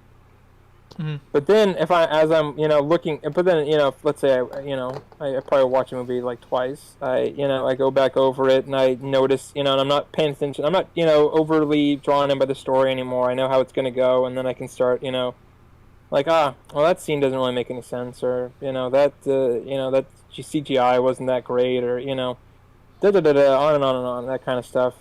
That now my 7 or my 8 has probably gone down to maybe more of a 6. Or 6.5. I'm still mainly defined by my subjective, but it's now been informed by being objective, and it's caused either to go down. Mm-hmm. Every once in a while, it might make it go up because I'll think the movie's bad, but I'm like, well, I got to give it credit because it was shot beautifully. The actors in it were good. The story might have just been kind of lame, and so. A 3 or 4 is like a 5, or So that's how I'm doing it. Yeah. Yeah, fair enough. Writers, should we talk about how we value our numbers? Like a 7 is this. I think might not be the middle for all 4 of us. Yeah, I think I think that should be done more when we get to the individual. When we start doing our individual presentations. Right. So obviously going into this, those of us who will be rating by an objective scale and a subjective one, we'll all give our own little. We'll give what we're breaking down and looking for our objective scale and what the standard we're sort of setting. And I guess I'll ask this again. Do you guys want me to go first to kind of lay the groundwork for everyone here? Yes. Yeah. Okay. They're probably most helpful, yeah. Okay. Let me pull up that. All right. Obviously I'm the writer here, so the most important thing to me in a movie for my objective scale is going to be a well-written screenplay. I tend to personally value internal consistency a bit when it comes to movies and TV shows and books, because I think, at least for objectivity, that's gonna be what I'm looking. That's gonna be what I'm looking for. Is I'll point out plot holes and nitpicks and things like that, but if it doesn't break the story, I will probably leave them be. I'll probably leave them be more often than not. But Yeah. I guess I'll start here. I got 2 for my objective scale. I've got 2 for my number 10 choices. The first one, I came here. Even yesterday, I was coming here with a plan of picking Lord of the Rings, because Lord of the Rings to me is really, really great. And then I sat down and I decided against picking Lord of the Rings, and I've decided to go with Master and Commander at the Far Side of the World. And just for clarification, when you say Lord of the Rings, you mean a collective of all 3? Yes. Okay. And yeah. So Master and Commander to me was hold on. Come on, OBS. You're really gonna do this to me, OBS? Okay, that's fine. It'll work better for everyone else, but for me, it's gonna be shit. So, Master and Commander, for me, was a very, very simple plot, with very, very complex characters. And I think the movie is not only striking and engaging, I found the movie to be very, very compelling, because the character work that's done is pretty much defines the movie.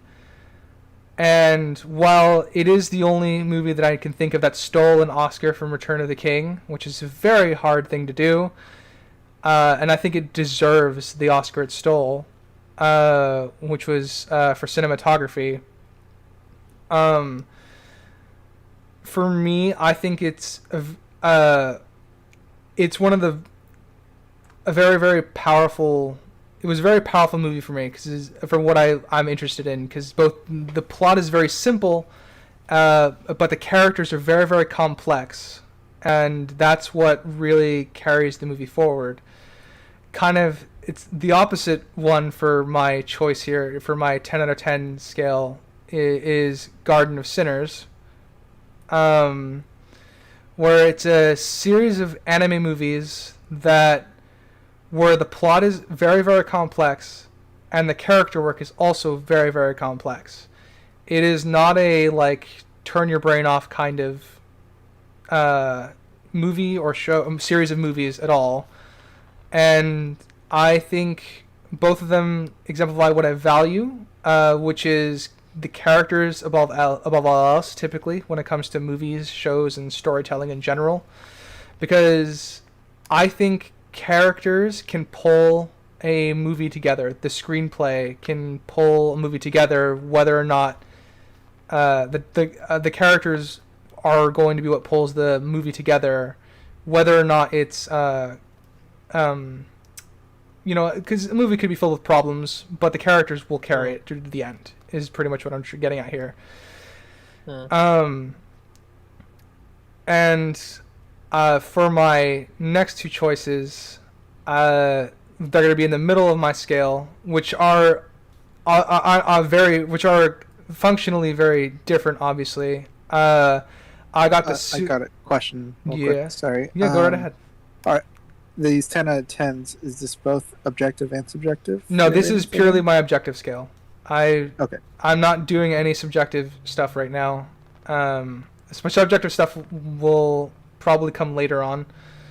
But for now, this is just going to be the objective scale. Understood. Okay. So, the movie that I gave a 5 out of 10 is going to be The Suicide Squad by James Gunn. I felt the plot is a mess. I think it's disjointed. I think the world building is ass, to say the least. But the character work I felt was very strong in that movie.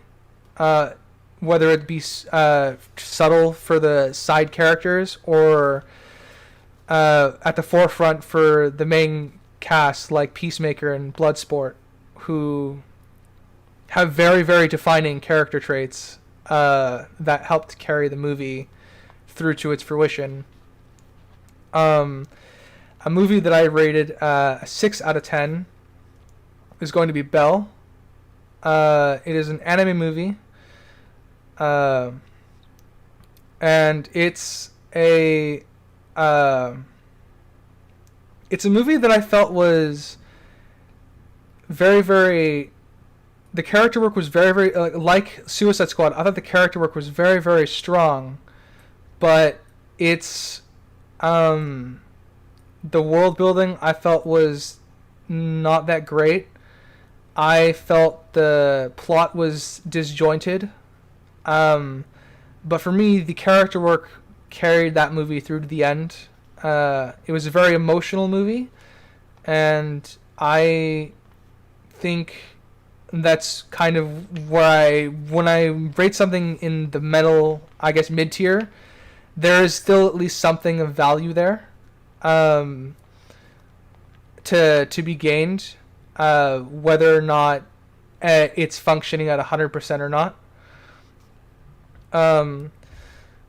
And for the lower end of my scale, I'm going to pick a very infamous movie for this one. At a 2 out of 10, I'm going to put The Last Jedi. Yeah. Yes. I know, shocker. This movie's not very good. I think this movie does actively... I know it's probably does... The creator, Rian Johnson, definitely didn't feel this way about the work he was creating, but he definitely did this, whether he intended or not. He did... It felt like he was breaking down 30 years of established history to plug in his own story into a canon that really couldn't fit the box. It didn't really fit the box, if you know what I'm saying with that. I felt the main characters were... the legacy characters were assassinated across the board. I felt the new characters were very, very bland, destroying what little groundwork that they had in The Force Awakens, its predecessor. And it's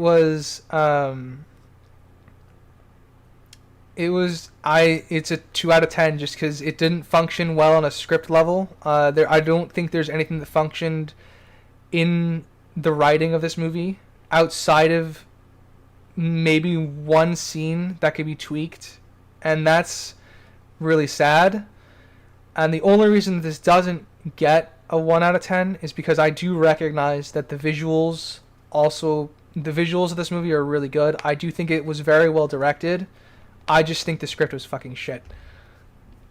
And that leaves to my 1 out of 10 for my rating scale, which is the Loki television show. Oh boy. I have never seen a show that actively hates its main character more than this one, outside of maybe Falcon and Winter Soldier. But this movie absolutely destroys any TV show. This TV show destroys the MCU or the Infinity Saga in one fell swoop, in one of the single dumbest scenes ever, and it doesn't get any better. And it's probably I was more angry in this show than I had been in a very long time.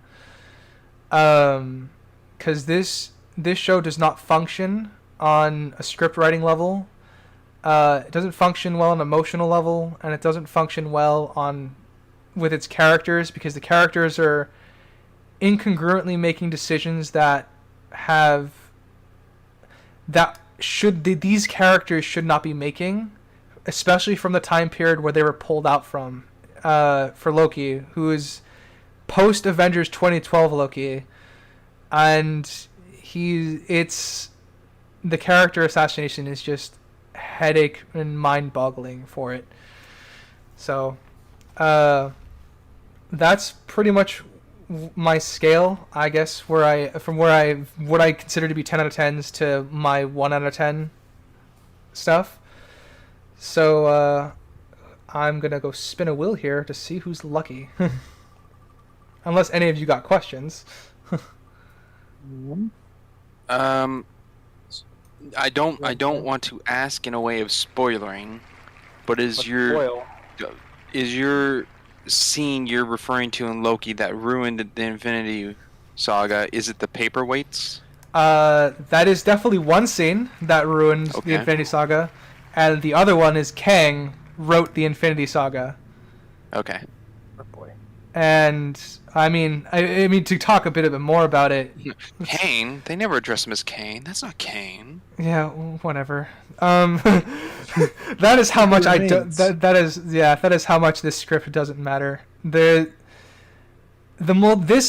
series is apparently what set off the multiverse, created the multiverse, even though the multiverse was established in Doctor Strange. So it ignores what comes before it in canon, and it actively destroys its own work. And that to me was why it deserves a 1 out of 10. Okay, I was just curious. Yeah. I guess to piggyback, there's nothing else redeemable about the show. The music's good. The fact that it shatters the universe keeps it at a 1. Nothing bumps it up. When I'm working with, I'm looking for internal consistency, and I'm looking for character work, because characters are the difference between subtext and difference between what's happening, the events that are happening, and the subtext of what's happening. And Loki's not there. This isn't Loki. This is a fan fiction of Loki. Sorry to interject, I guess, for Crimson, if you had more to go on of that. But for Last Jedi, you said it was a 2 because there were still good visuals. So are you saying by giving Loki a 1 that Loki didn't have good visuals? In a sense? Not as inventive, no. I would say Rian Johnson does at least use inventive visuals, and the hyperspeed RAM, while breaking so much of Star Wars, does look visually stunning. Whereas with Loki, it felt there's not really much in the way of impressive visuals that blew me away, that I consider to be that wasn't already done before, but better. Because it didn't really set any groundwork with its visuals. The giant fart cloud dog didn't do it for you. No, see, I saw Parallax with from Green Lantern. So not Galactus from Fantastic Four. No, I was unfortunately I saw Parallax from Green Lantern first. Then I saw Galactus from Fantastic Four. So no, I don't think there's anything redeemable about Loki in both of its writing, its structure, its visuals. It deserved its 1 out of 10 because it actively, whether it intends it to or not, it actively hates the property it's a part of. And okay. If nothing else, Crimson, you have been selected. Oh boy. You have been chosen. Okay. So, scale, my objective scale. So I'm pretty close to writer where I like to focus on consistency. It's pretty standard objective stuff. It's all about, does this scene make sense later or not? Mm-hmm. Could they have solved this problem with a previously established item or person or anything like that? Just simple objective stuff. Nothing too special in that regards. My scale from 1 to 10, though, my middle is not 5. I kind of treat it like school grades, I guess U.S. schooling system grades. So 6 would be a D, which is acceptable. It's passable. It's fine. It's meh for me. So that 6 is more the middle instead of the 5 for me. Then the 7's good, and then so on and so forth. I see there's more ways to screw up a movie than to make a good movie stand out from an average movie, which is why it's more skewed towards layers of bad than good. So that's scale. That goes for both subjective and objective on how I value stuff on that scale. So my 10 out of 10s. Get my book out real quick. There we go. So I did a movie and a show. Scott Pilgrim versus the World was a 10 out of 10 for me. Sure, there are problems here and there, but no movie's perfect. Every character is memorable and unique to me, except the Kanayaga twins. If I'm pronouncing names right. You did. You got it right, yeah. Every character except those two are very memorable. The CG stands out. It's very good. It holds up to me. I think the only thing that looks kind of bad is when Chris Evans chucks Pilgrim to that building. But other than that, CG looks great. The transitions are top tier. I like my Edgar Wright movies. Yeah. And the comedy was on point. I liked that the main character was not likable. Scott sucks. So I liked that take on a main character not being a good person. So beautiful. Bad guy was Gideon. The main bad guy, Gideon. He did a good job making you hate him. He got the douchey face, the snarky attitude. The plot overall. Yeah.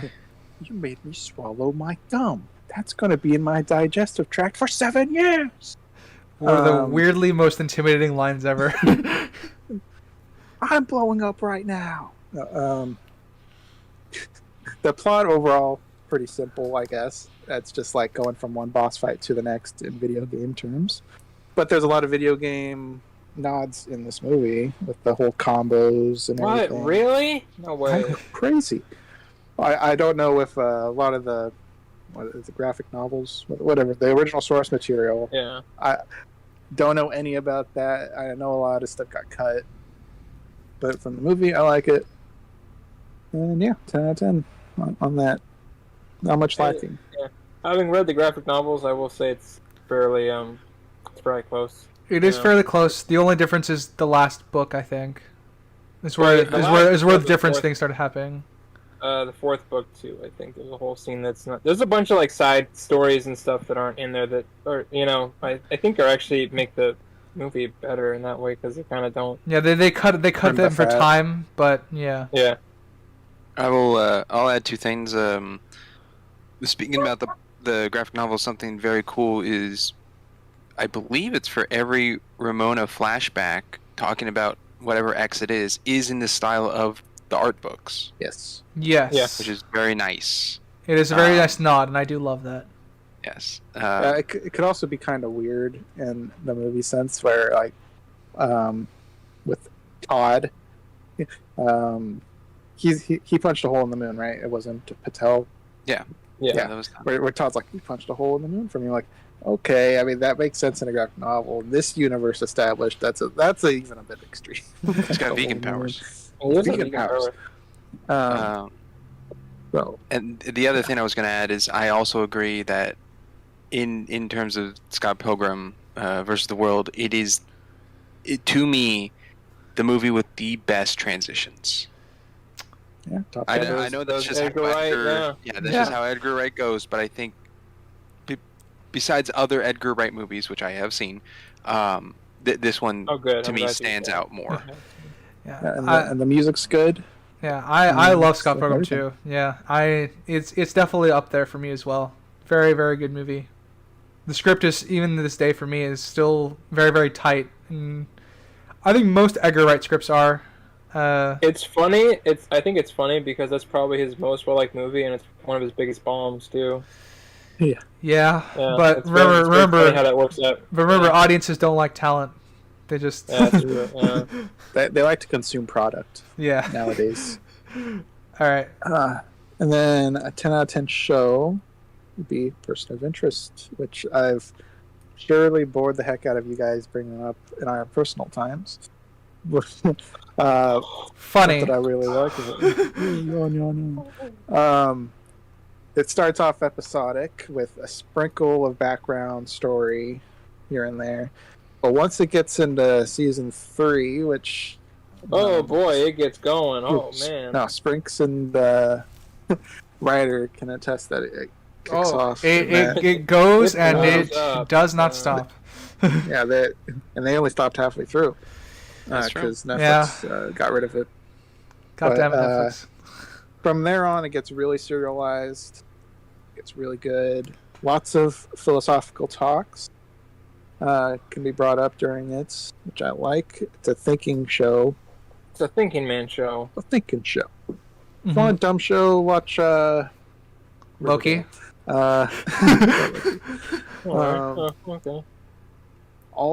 Every single character is great in it. There's not one character I dislike. Every villain is amazing. Every main character is amazing. Every side character is amazing. Okay. One character in season 5 sucks. But that 103 episodes, you're bound to get one bad character, right? This is like a little quick thing I'm just curious about. Do you think that serialization can ruin a show, though? It has potential. Having watched Discovery, I will say yes. Because you and I both really love, X-Files, and a lot of people say that the serialization of that show is one of the reasons why it kind of went really, really bad, is because it's overly driven by, an overarching story, and they didn't really have much to end it with. Yeah, the same happened with Person of Interest when I was there. Yeah. A lot of people hated that it started switching to serialized. And if you got a good story, I'd say put it into full overdrive. I think it works. I think it can work, and I think it does work. But I think you have to have a good story, else it doesn't really matter. Yeah, if you got a bad story, then it gets split between the serial and the episodic, and no one's going to care about the overarching story, and it's just wasted screen time. Wasted. So that could happen. Yeah. Out of 100 episodes, there was only 4 like meh ones to me. I don't think any were bad. Almost 100. Almost 100%. Almost 100 good episodes. Yeah. So everybody go out 2 of them check were out because of child actors. Expect again. Well, none of the characters felt static. They all grew. They all had purposes. They didn't just exist in the group or anything. Great. So what is your median scale then?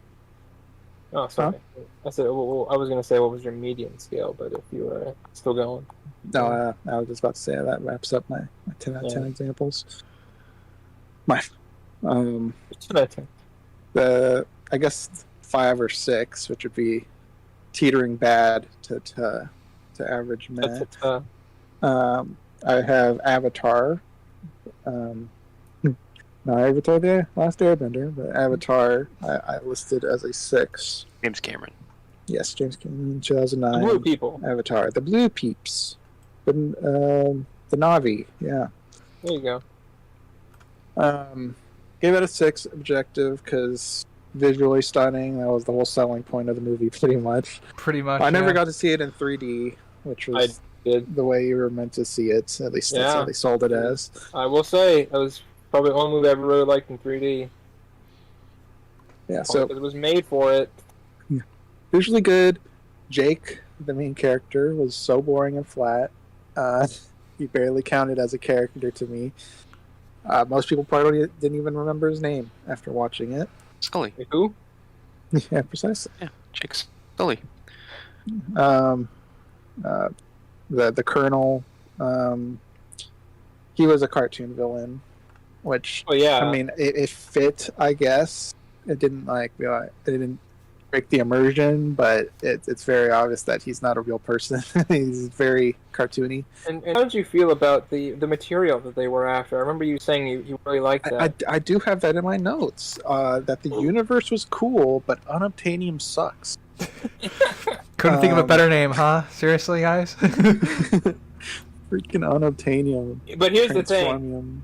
Isn't it amazing though that nobody ever used that before that? Isn't that like that's the stupidest thing ever, and nobody done it yet? Because it was so dumb. No one's like that. Nobody's gonna call that. Nobody's gonna use that. Come on. Yeah, the world looked cool. The concept of us mining an alien planet is a little close to interesting. home now, huh? Yeah. How did you feel about not just the Na'vi, but the other creatures on Pandora? Yeah, they're cool looking.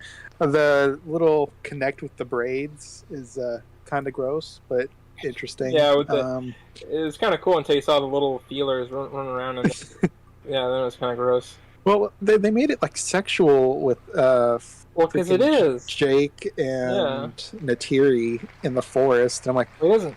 Do they do that with the animals? Is that sexual too? It's just like a mind link. Yeah, there's the world building's pretty broken for that movie. Yeah, so conceptually interesting with that stuff, the connection to the nature. Man versus nature themes, of course, were riddled through it, kind of like Ferngully in that regards. So, average 6, middle of the road. I can watch it. I'm not going to avoid it. You should really play the video game. It's great. Is the new one out yet? No. When does that come out? Never coming out. It's going to forever be building up hype. The water one? Yeah, I think it comes out. It's supposed to be Christmas, right? I think it comes out this December. It comes out this December? I think They've been playing the same ad for like 6 months. There's no way it's done. With absolutely no context of what is going on. Well, yeah, they don't want to spoil it. Come on, man. I believe it comes out December. Crazy. December 16th. Go get it. Yeah, I'll go buy that.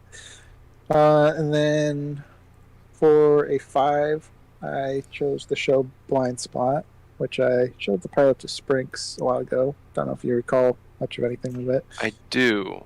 That's the one with the tattooed lady? Yes. Okay, yeah. Yeah, and she has one blind spot, and she has to have somebody watch it for her. Okay. It starts off with a naked woman littered in tattoos. Yeah. And, what number did you give this, Crimson? 5. I gave it 5. Where the first season was good, I'd probably give it a 7 or so. But it just went downhill each season. I admittedly have not seen the last season, so it could get better. But I liked that each tattoo, kind of like Person of Interest, where it predicts crime. The tattoo is a clue to a crime that's about to be committed. Usually terrorist related. Sounds a little more like Minority Report, but okay. I mean, anything that predicts crime, even Angel, the show Angel, predicts crimes with blinking on the name. Doesn't really matter. Irrelevant. Okay.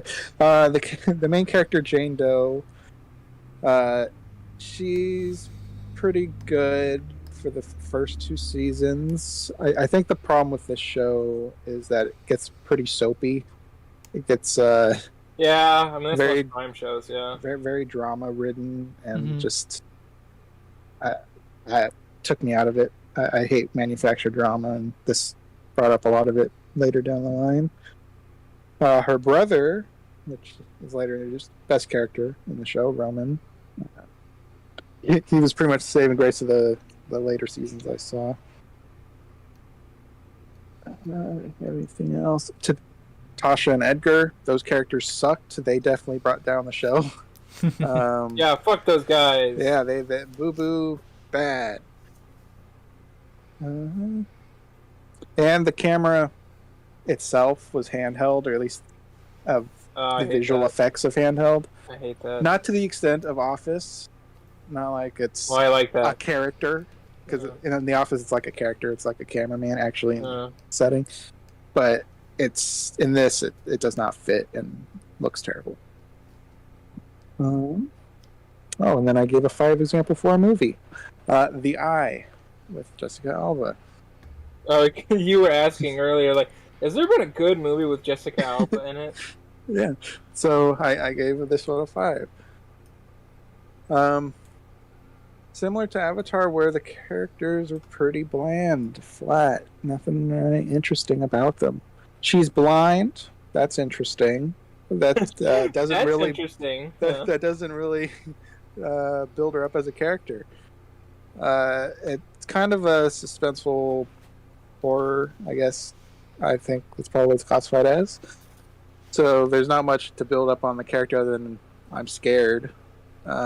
Isn't that movie supposed to be like a Ring knockoff or something, basically? No. It is a remake of I think it was a Chinese movie. Okay, never mind. It's in that same time period then. But apparently the Chinese version, the 2002 one, is good, but I haven't seen it. That's traditionally how it works, yeah. Yeah, so character blind. The premise is she's blind and gets a retina surgery, where then she has the eyes of a killer. The eyes of a dead girl, and she sees things. I won't dive too much into what she sees for spoiler's sake. But yeah, the concept of seeing things through a dead person's eyes is interesting. I like that. And how irrational that is, yeah. Yeah, and they try to explain it. Well, yeah, I'm sure, yeah. And the suspense was pretty decent. They didn't cheap out with a bunch of like lazy jump scares. There was some effort put into them. So yeah, 5, average to leaning towards bad. Yeah. So I noticed with your like ones, it usually has a good idea, and then some, it doesn't. Yeah, really... it usually comes down to execution with these middle ones. At least for these examples. And then for my 1 to 2 scale, for a 2, I put The Chosen One, Legend of the Raven, which is a trauma film. I was going to put that on my top of 10. I know, right? It's a trauma film. Oh. Which usually... Notoriously bad, yeah. Are usually so bad they're funny, but this one is not. This one's just flat out bad. There's a narrator through a good chunk of it who is not a good narrator. I can't describe it. It's horrible. It's like a Native American guy that isn't Native American trying to be Native American. Okay, that paints a picture. I think from the voice he is Native American, but it just sounds so bogus. Bogus and phony.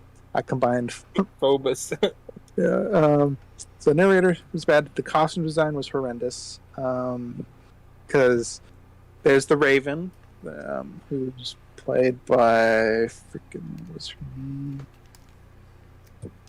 Carmen Electra. Yes, Carmen Electra. Thank you. The best acting in this is her keeping a straight face through this movie.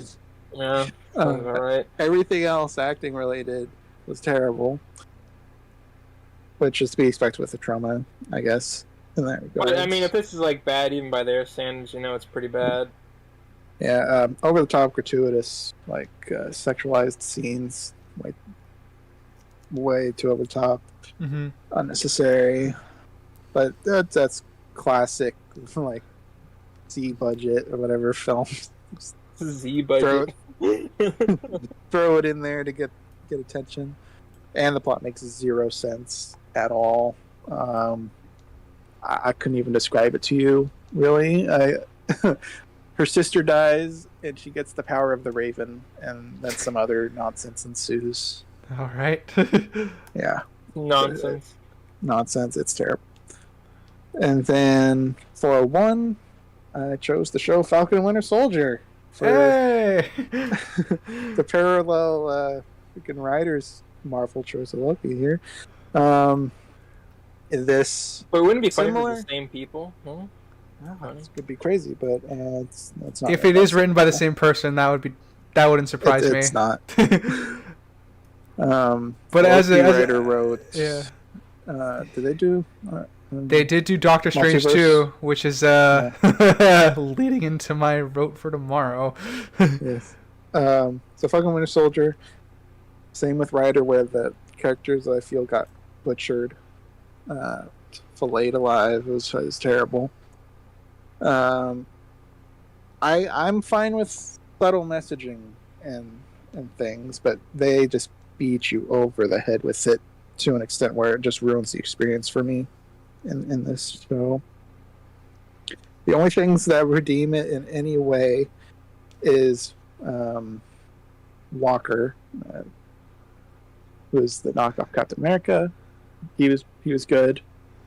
That's part of it. And then Zemo was the only character, I guess legacy character, that made it out alive without getting butchered. Just the characters got destroyed. The bad guys were horrible. The writers tried to portray them as oh my god, like misunderstood people when they're just selfish terrorists, but they're not terrorists according to Falcon. And it's just so bad. There's nothing redeemable. Trying to think. It's just classic misinformed. Very trying to be like, oh, well, we all have a point of view in this argument. It's like, no, there are really just bad people in this. Yeah, these terrorists are terrorists. Just call them what they are. Yeah. Terrorist is a pejorative word, actually. We don't want to people. They could have a good reason for being terrorists, but that doesn't change them from being terrorists. And they don't have good reasons either. Yeah. So that doesn't even help their case. Yeah. Bad. All right. And I mean, like Falcon and Bucky, they didn't really have much to work with for Bucky their characters. Was pathetic. They didn't really have much to ruin, but somehow they fucking managed to ruin them. It was the Falcon show. But they could have taken Bucky out, and not much would have changed. And at the end, to prove how much Bucky was irrelevant, at the end it showed Falcon turning into Captain America on the title, and Winter Soldier stayed as Winter Soldier, showing that they did not care about Bucky at all. It's his whole story, they claim, is that he's not the Winter Soldier anymore, he's Bucky. But why do they keep calling him the Winter Soldier? I don't know. It's a great question. It's a somewhat better movie than this, so... Somewhat. No, it's way better than this show. This show's just terrible. Give it a 1. Yeah. So there's my scales. I guess any questions? We kind of talked through each one a little bit. So yeah, a little bit too much even. I think you should have calmed down a little bit. Well, let me piggyback off of that. No. Crimson, you and I watched Falcon and Winter Soldier together. Yeah. Went through all 6 episodes together. And to my knowledge, the behind the scenes, and the behind the scenes of how it was made. To my knowledge, when it comes to movies or something, I'm usually stone silent. And then discuss anything at the end. But I don't like gasping or making noise or laughing out loud, stuff like that during, because it could, like if I'm laughing, I might miss something coming up in dialogue or whatever. Mm-hmm. Falcon Winter Soldier is the only thing to my knowledge recently where I can recall every single episode I said something out loud. Yeah. Purposefully. Like out of frustration or confusion, just baffled. I mean, you and I had a whole thing about the I don't know how much we want to dive into this. No, don't go into. We shouldn't dive into it too much because okay. More than likely it could come up later. I mean, that one scene was Black Falcon. All right, yeah. All right. Spin the wheel. Spin the wheel. Da, da, da, da, ba, ba, da, Alright, ba, 50-50 ba, again, ba, Sinister. Sinister. Ah. All right. So how do I? Do I just say like just start and then we'll just It's the your rating scale I've already overall, and explained then that. I just explained that. well individually, like your Oh, objective, okay. subjective, and then If especially since you're the one who said you're You're not still necessarily doing that. combining, So but just yeah, elaborate your headspace Oh, on those. and then oh, go into your okay. So I rating. guess generally I'm a fan of all the parts of a movie, so they all play a role in how I uh rate something.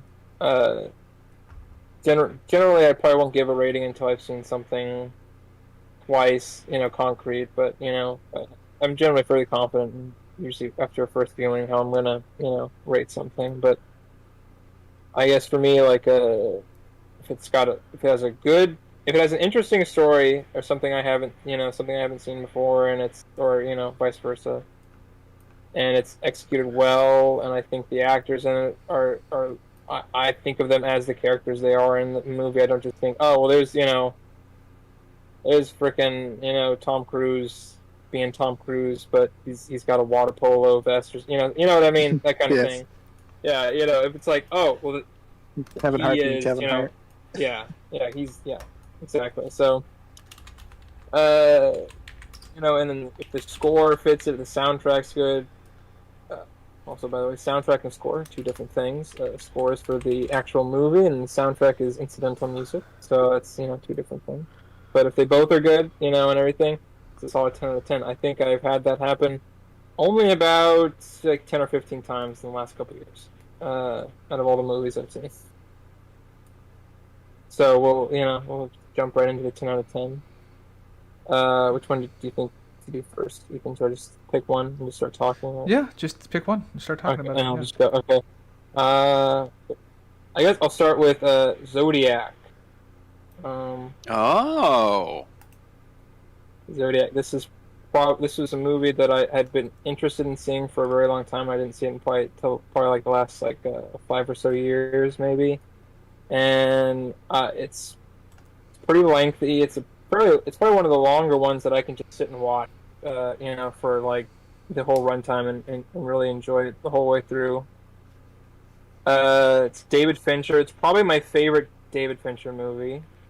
It's a little, and it's based on a. You know what? The craziest thing about this to me is it's definitely a David Fincher story, but it's a real story. It all actually happened. It's based on the Zodiac killer from the 70s in San Francisco, and it basically follows the police, the reporters, and even kind of from varying degrees, the Zodiac killer himself.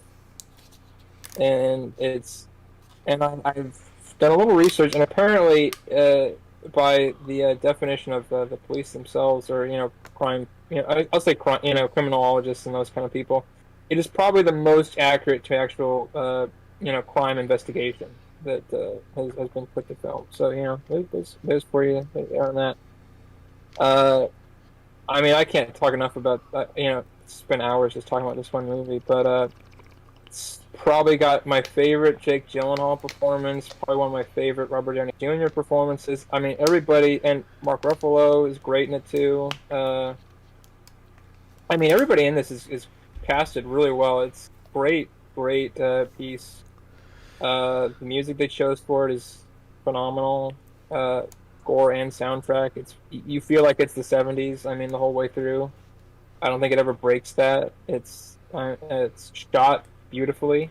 Uh, there's definitely some CGI work and all that kind of stuff in it, but it's done in such a way that you really just feel like you're in San Francisco in the 70s. Mm-hmm. I love this movie. It's definitely it's weird because it definitely feels like the 70s, but it also feels like it exists outside of the 70s at the same time. Like you could watch it now and you probably could still find stuff in it that you could relate to that's still current. But it's great movie.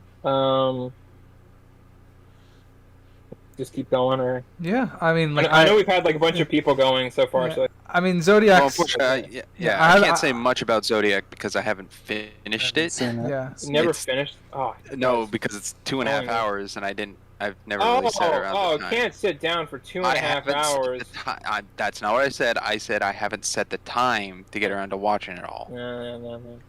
Yeah. And of course, Anyway. if I, when I ever do get back to it, I'm starting from the beginning. Of Well, course. yeah. Yeah, I haven't seen it, though I have heard good things about it, so it is on my watch list as well. But I can't really comment because I haven't seen it. Yeah. Yeah. Gotta say, it's definitely the first David Fincher movie I recommend to everybody other than Seven. I think it's definitely a good starting point for getting into his movies. I guess next we'll give it a little bit of differentiation here. Move on to Who Framed Roger Rabbit. Phenomenal. As a kid, when I was like probably like 9 or 10, we didn't have very many movies we were like a VHS household for like way long, for probably like 5 years after like DVD was like the mainstay, and so we didn't have very many DVDs. And this is one of the few that we had that that was like a cartoon kind of thing that my parents would let me watch. And really, I probably shouldn't have been watching it that young because it's definitely like it has crossover appeal. So you can be a kid and watch it, and then you can be an adult, and it has a totally different feel to it. But I remember even as a kid, I didn't really understand like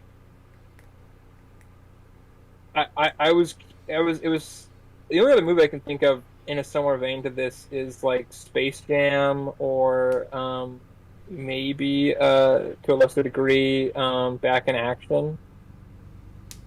And probably Back in Action is probably a better example as far as like how close they got to the same thing of like cartoons living in the real world sort of thing.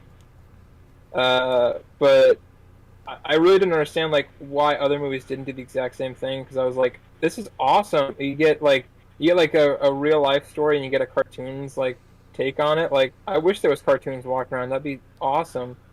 But similar to Zodiac, this thing is just casted really, really well. The cartoon, I mean, you can, if you're a kid, you can like love the cartoon aspect of it and all the toon stuff, but as an adult, you can also really get into like how hard it must have been to act in a movie because if you watch, also, this is a movie where I also recommend watching the behind the scenes for, because it is bonkers. It is like crazy how intricate this all had to be in order for it to get like all these like cartoons like to feel real, and and that's just a credit to the actors for playing this off very well. But it's a great little story, and to accompany that as well, yeah. Of the time it was made. Oh yeah, nothing.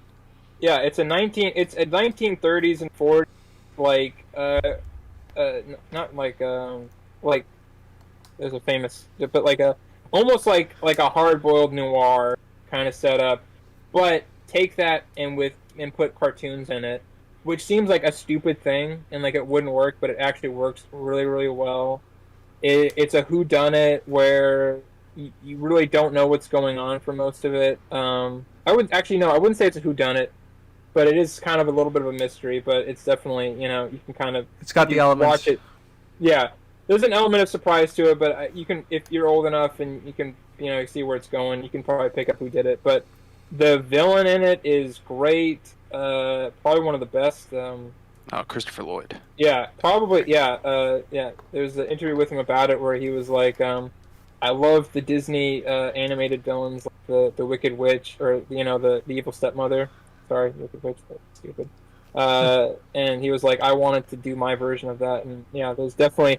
I remember being very scared by him, even though he was supposed to be kind of cartoony and stuff, but he was great. Yeah, it's a like I said, it's a little bit of it's a noir story, but with that like animated cartoon edge to it, which is really good. To kind of piggyback, reiterate, what I meant by setting was not necessarily when the movie takes place, but when the movie was made in 88, the 90s, 1988. 1988, yeah, and everybody thought they were crazy, and it was a terrible idea. But like comparing that to animation or CGI nowadays, the behind the scenes is so just what they were able to do and make it work in the 80s. It's just it's a completely different time frame. I want to hold on. I want to get one of the animators behind it who made it work. I believe it's not Bob. It was a bunch of. It was. I'm not gonna be able to find it in time, but there's an animator behind it. Probably one of the great animators.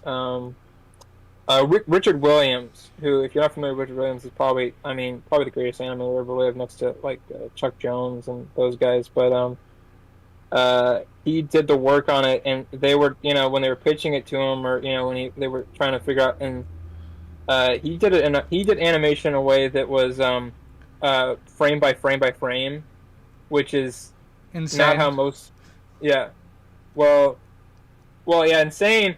But it's also how most commercial work did not happen. It was usually a 2 or 4 frames per movement, so it's a little bit jitterier. But so his did it fluid, and then you add on to, there's like 20 cartoons on one screen, and they're all being animated by it's fucking crazy. But it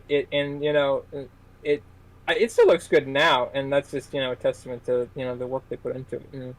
Look at the Rangers movie or whatever it came out. Oh yeah, Chippendale. Yeah, Chippendale. Yeah, no. Oh yeah.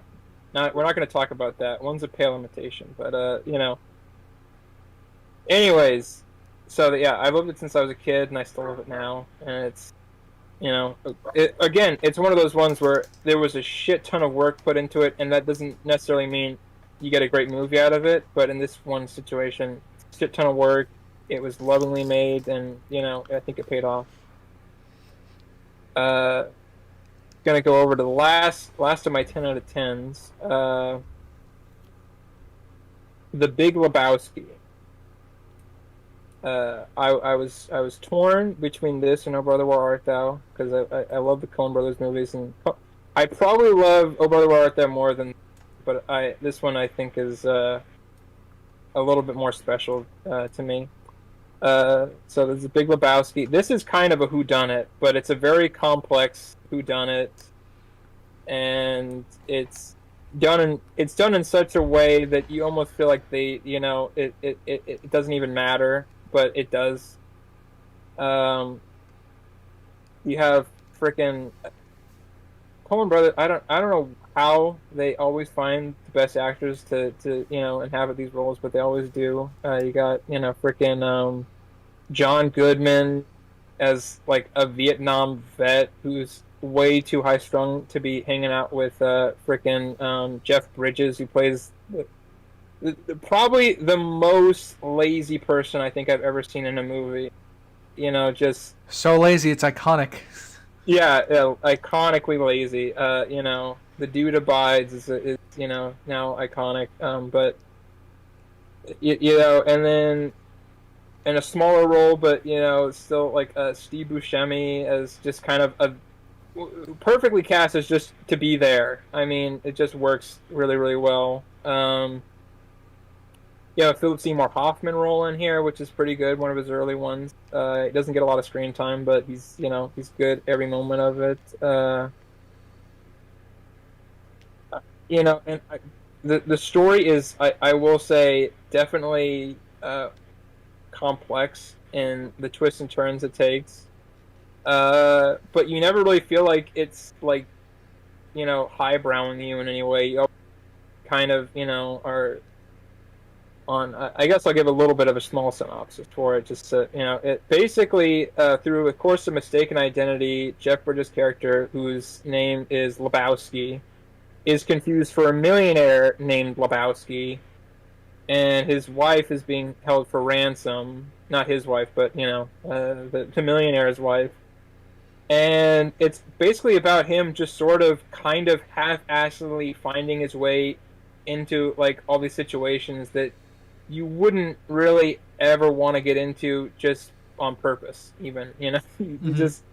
It just keeps getting deeper and deeper, and people involved make it more complicated and more, and it's it's got an all-star cast of character actors. I'll say, not like they're all stars, but all stars as character actors. You know, you got John Turturro, Steve Buscemi, Julianne Moore does a great job of being a weirdly detached artist.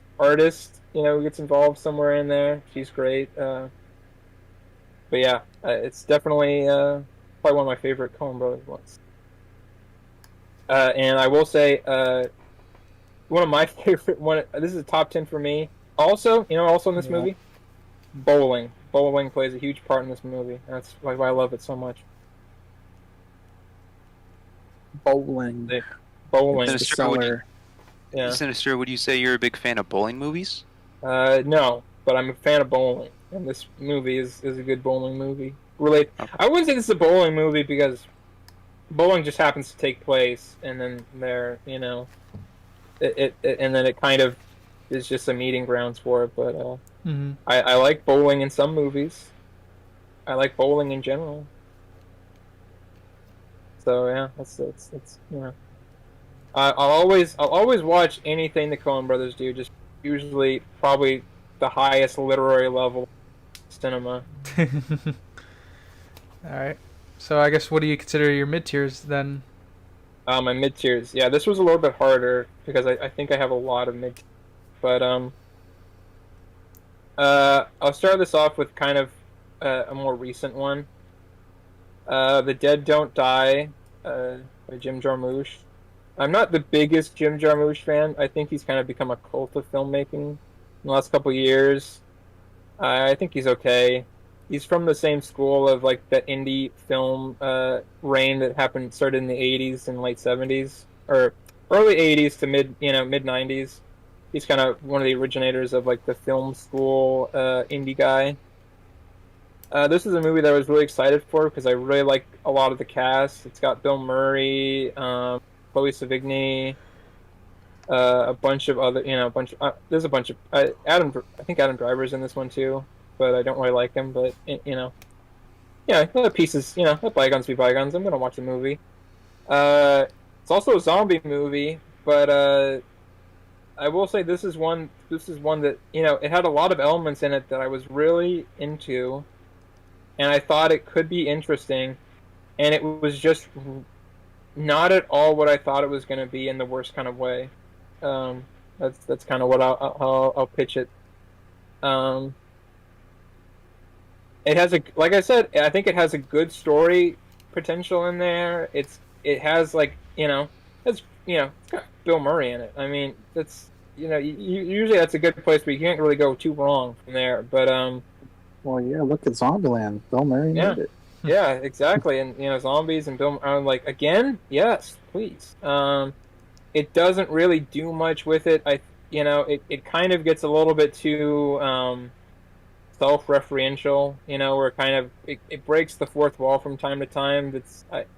I like to a certain degree, but I think in this one it just felt sort of lazy. I'm giving it a little bit of positive. I like a lot of the ingredients in this. I think it could have been something that would have been better, but I think it just got kind of too in and of itself and just sort of didn't deliver as far as it could. So it's something where I definitely think if it had been executed better and it sort of found its voice more, it would have definitely been like 7 or 8, but it just didn't execute it enough.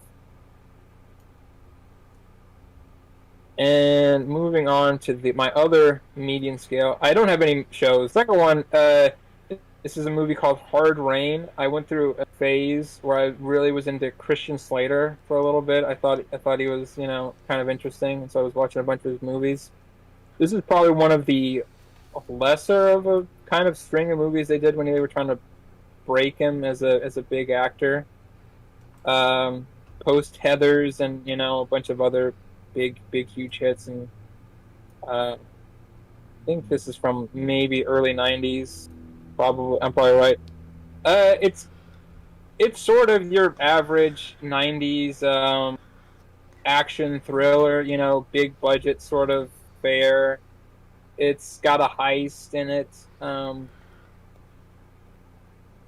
the whole synopsis for the movie is it's like this town, this small town, where there's going to be a flood, and so they're evacuating the whole town, and they have to take all the money out of the bank of all the people and stuff. And I think also there's been like a fundraiser thing beforehand for the flood, like a flood fund basically. So there's more money than would normally be in there. And Christian Slater plays a a money truck security guard, which seems like a weird thing, but I guess it's not a hard premise to just pitch and kind of do. So that's why this is probably a little bit lower. But anyways, they get obviously goes wrong. They get robbed or whatever, but Christian Slater's character gets the money out and hides it, and so they're trying to and so the robbers are trying to find the him and the money, and then there's a couple other people that stayed behind to get involved somehow, and it does have some good twists and turns. I'll give it that. It's definitely it tries to be a little bit more original, but I think it's definitely bogged down by the little bit of a kind of a weak premise that doesn't isn't really meant to deliver a huge bunch of originality. But I will say that there's some in here regardless, and it's definitely better than a bunch of the other ones they did of the same sort of premise. So that's why it's on more of a medium scale. Sure. Also, it's got Morgan Freeman in it playing a bad guy. So there you go. When does that ever happen? Yeah. Does that happen? What? Just thinking, well, when does that ever happen? Yeah, not very often. It's a rare occurrence, that one, for sure. Yeah. He does, I will say, not to spoil it, but he does get a little bit of a redemption later on. But he's a bad guy for most of the movie. Mm-hmm.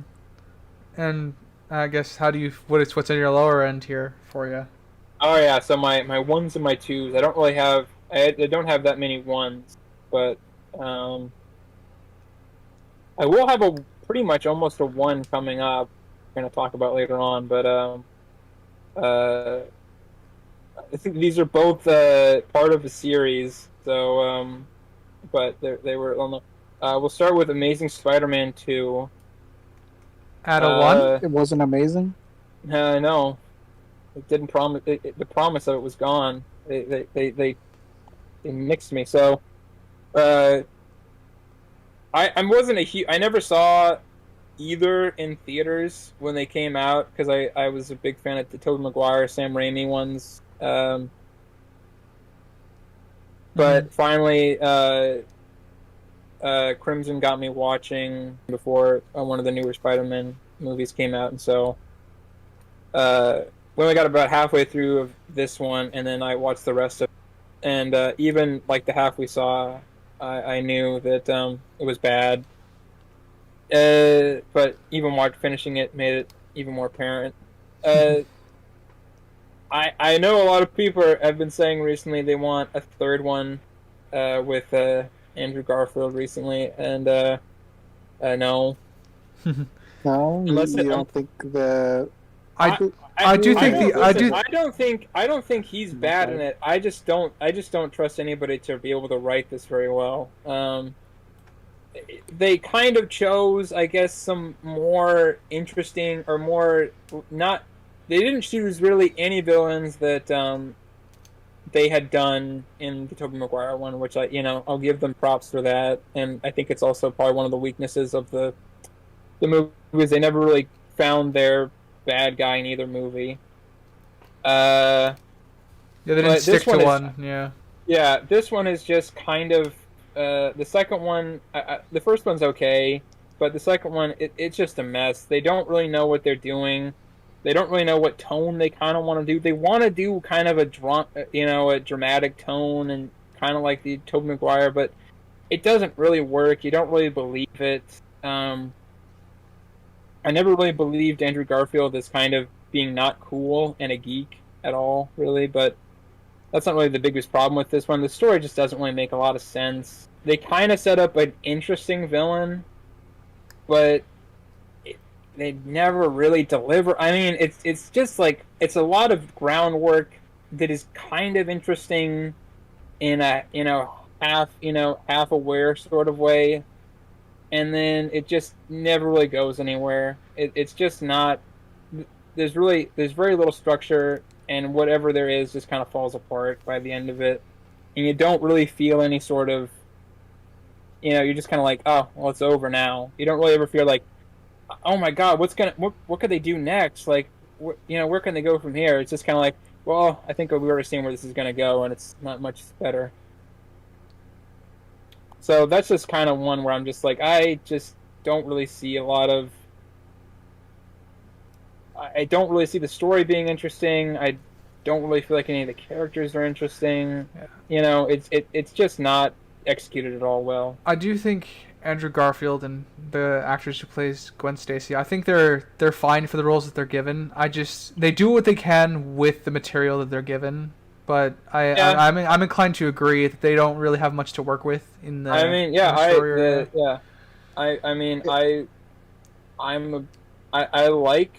I like other work that she's done. I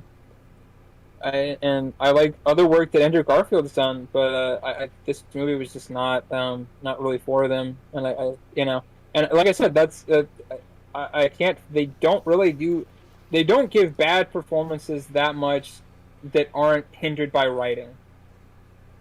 If that makes any sense, like the writing is the main part that ruins a lot of like the performance. It's not really them; it's them having to give out these hackneyed lines that nobody would ever say in real life. But I don't like sand. I don't like sand. It's coarse and it gets everywhere. But so yeah, that's that it's just kind of a lazy sort of movie. Moving on to my other one, Resident Evil: The Final Chapter. Everyone was so excited for a giant White House. Yeah. So again, what a disappointment, right? This was my impetus for watching this was from Crimson. He was helping me house sit, and he had all six. Is it six? It's six, right? Yeah. 6 movie. All 6 Resident Evil movies, and I was like, well, I've never had any like really desire to watch any of these, but I would like to say that I've seen them so that I can at least say that I know they're bad. That's kind of hate watching, but I will say the first one. I'm gonna jump really quickly, but I'll say the first one is okay. It was all right for the time and the writing and the performances given. I'm not gonna pick that apart too much in this, but jump forward to the ending, and my God, the movies of this series have a trend of not paying off what they set up in the ending, and this one is by far the worst culprit of that. They jump from the ending of a big battle that's set up at the end of the last one, without giving spoilers, and you get it right as it's been over. So you don't get to see any of it. You don't, all that kind of character development up to that point is gone and is deflated. And it's just pretty much downhill from there. There's really not much. I mean, I could pick apart this thing, and I'm sure Crimson could as well, but there's nothing redeemable. No, very, very little. The choreographed fight scenes are good. The zombie makeup and stuff is good. Ruby Rose is in it. Yeah. Yeah, it was great to see Batwoman.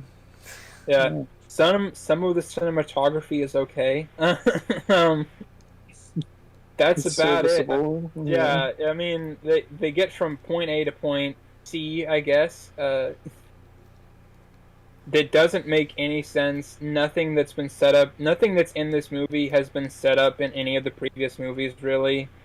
It totally rewrites the entire story from the beginning and does for the 5th time. For the 5th or 6th time, basically. It's just not good.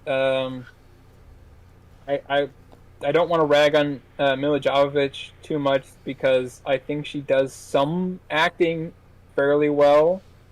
I'm being very, Do you want to give an example? uh, she's good in The Fifth Element. I like The Fifth Element, but I think she's playing her maximum range in that of being kind of somebody who's there and doesn't understand what's going on in the best way possible. I can put that. But I can't falter too much because the writing in this is just horrendous as well. So this is just kind of one of those ones where it's so bad it's not even really funny. I mean, I will say that's most of the other ones in this series are at least bad and funny, but this one is not. It's just really bad. I know I'm trying to find good things about this one, but it's just lazy. That's the worst insult I can ever give to a movie is it's lazy, and this is definitely lazy. Her daughter did well. Her daughter is a better actor than she is by a mile, and she's like 12.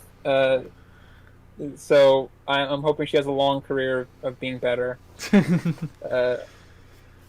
But yeah, so yeah, I will say this is probably my biggest complaint with the biggest insult I can give to a movie is it's lazy, and this is very lazy. It's just like what you're signing up for, just watch it, buy some popcorn, just don't care. And I think that's the worst crime there's two crimes that a director and a film can commit, and that's either to be boring or lazy. And I think this is both. Fair enough. And I guess that takes us to Springs. All right.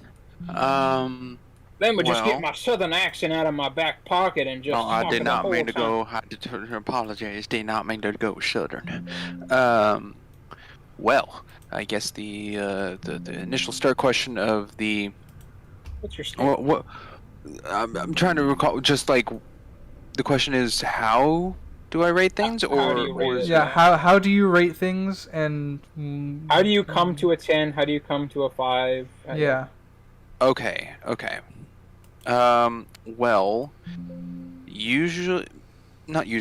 every time I watch something or indulge in something for the first time, I always go in coming out with more than like a subjective rating. I don't go into a first time viewing thinking like the look of things or the things that were said or anything. I always save that for a second viewing or another time where I can most accessible some place where I can pause it, which is the most helpful to make, I can sit, stew over it, think about it. Yeah. But first time is just to get that subjective enjoyment feeling of what do I think, which is initially when talking with family or friends and people ask me what I think of something, that is the rating I usually always give. And yes, objective things that occur can affect that. One instance that I can say right now is for the movie Black Widow. A bit of a spoiler if you haven't seen it. But in Black Widow, the movie was doing its thing and holding up. And a slight problem for me, at least with Marvel movies, is I'm also, to my knowledge, the biggest comic collector and bit of a fan than anyone here, at least. So, and here at least, I mean the four of us. I don't mean commonly versus more than right me. now. Yeah. I'm sure there are you listening right now who are far more than into that than I am. But in Black Widow, there is a reveal scene of Taskmaster and a situation of how Taskmaster came to be. And for the enjoyment in the movie, that can go across, I'm just enjoying the movie, and the characters and everything. But something so jarring to me like that off-puts me, objectively, will affect my subjective rating. So there are two individual scores, which is what we're going with. But I will say that they do go hand in hand. The objective can affect the sub, and the sub can affect the objective. So, anyway, and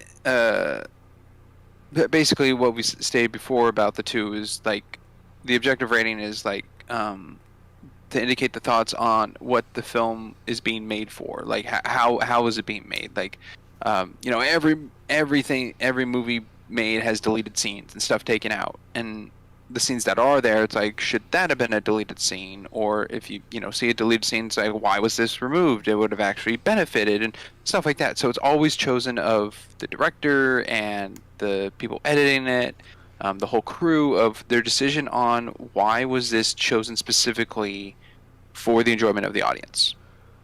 So that's how I see objective, Lee, and then subjective is just how much I enjoyed the whatever it is I intaked personally for myself.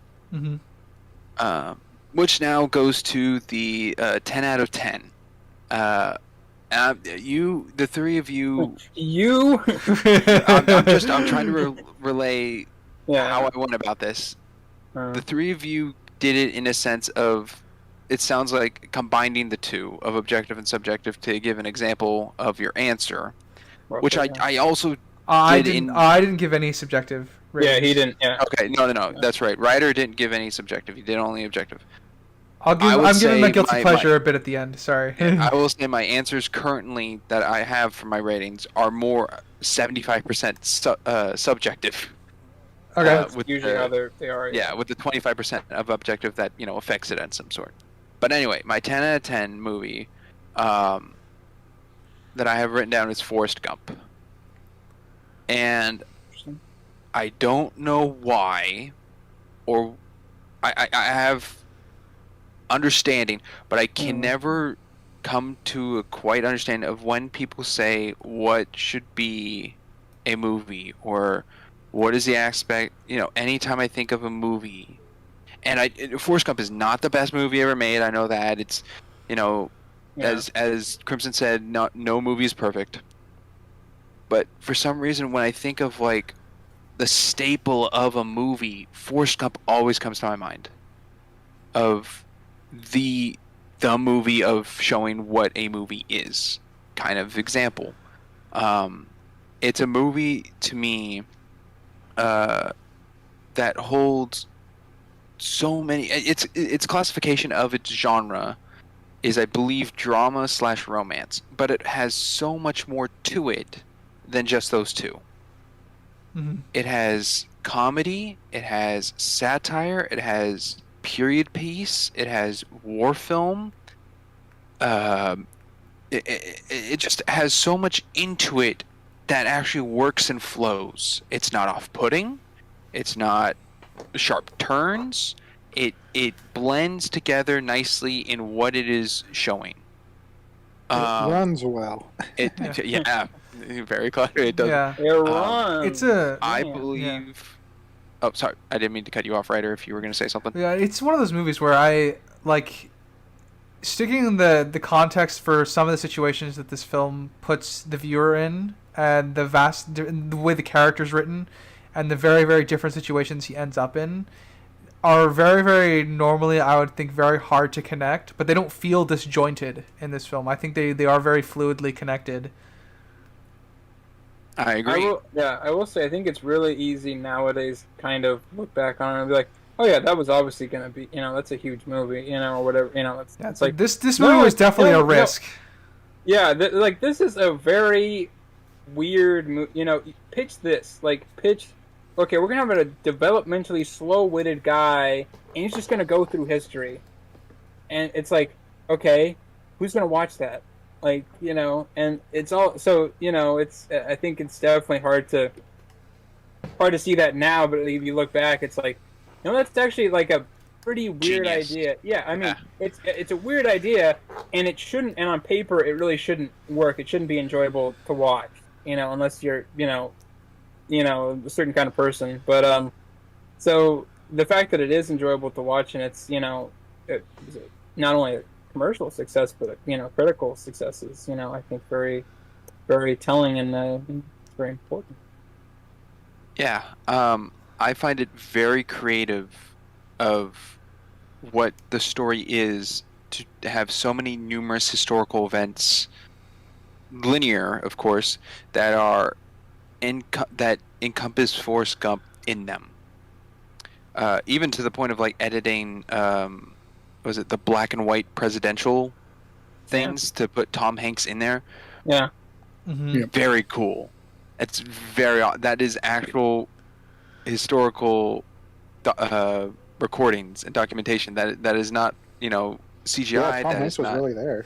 Well, that's not what I meant. He went back in time, I meant what they used Yeah. for footage Oh, yeah, it is was all the real footage. Yeah, it was all new technology too. It was all, I thought that's really cool.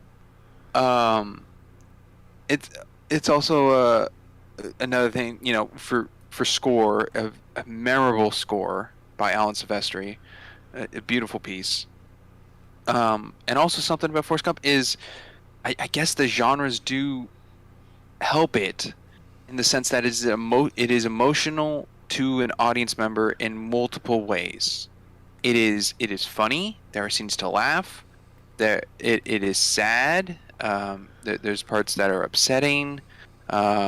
Either for Forrest or Jenny or Lieutenant Dan or Lieutenant Bubba, Dan. just Forrest's mom, just like all these sad things. And then there's parts of anger where it's like it's unfair or not being listened to or understood, which can be frustrating. And then I feel it's a great movie to me that gives the feeling of feeling bad. You're not feel bad, like you feel sorry. Yeah, You feel sorry yeah. for a character, and it's not just one character. You feel sorry for multitude of characters. You feel sorry for how Jenny was raised and the life she's on. You feel sorry for how Forrest is, how the help of the world isn't there for him at times where he needs it. You feel sorry for Lieutenant Dan, thinking that his legacy was to die in war, and like all these things to feel sad for all these characters that works.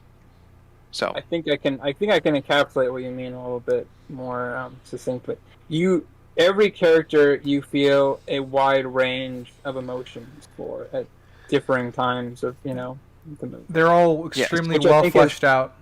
Yeah, which is I think very rare for a movie to be able to do that with a couple of characters, and there's like 10 or so characters like that in the movie that are as equally fleshed out as the main character in it. So that Forrest Gump is my first example of a 10 out of 10. It's just phenomenal. And of course, I could go on and on about it, but and he will. Yeah, Let's still go. My second example of a 10 out of 10. I only got 2 examples for the 10 out of 10. Is Toy Story 2. A choice that should surprise no one here. No, absolutely not. When people ask, what my favorite Pixar movie to date currently is, it's the answer is usually Toy Story 2. Well, it was obviously Toy Story 4. Yeah.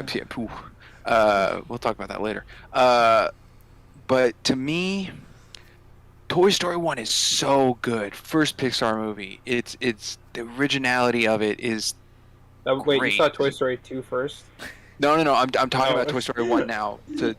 Because Toy Story 2 came after. And between Toy Story 1 and 2, the only movie Pixar made was Bug's Life, and then they went to Toy Story 2. And between Toy Story 1 and 2 is the span of 4 years.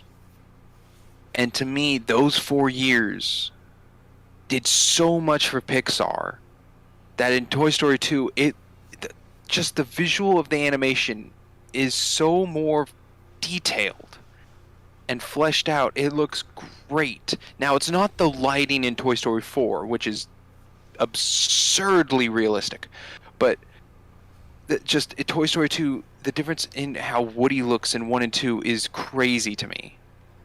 And to me, not just the look on that, but to me, Toy Story 2 is a better, at least one of those better sequels than the original. Now, people would probably argue that Toy Story 1 is the one, that is the number one, and everything else after that didn't do as good, which is understandable. But to me, Toy Story 2 definitely held up as being even as just slightly superior than the first one.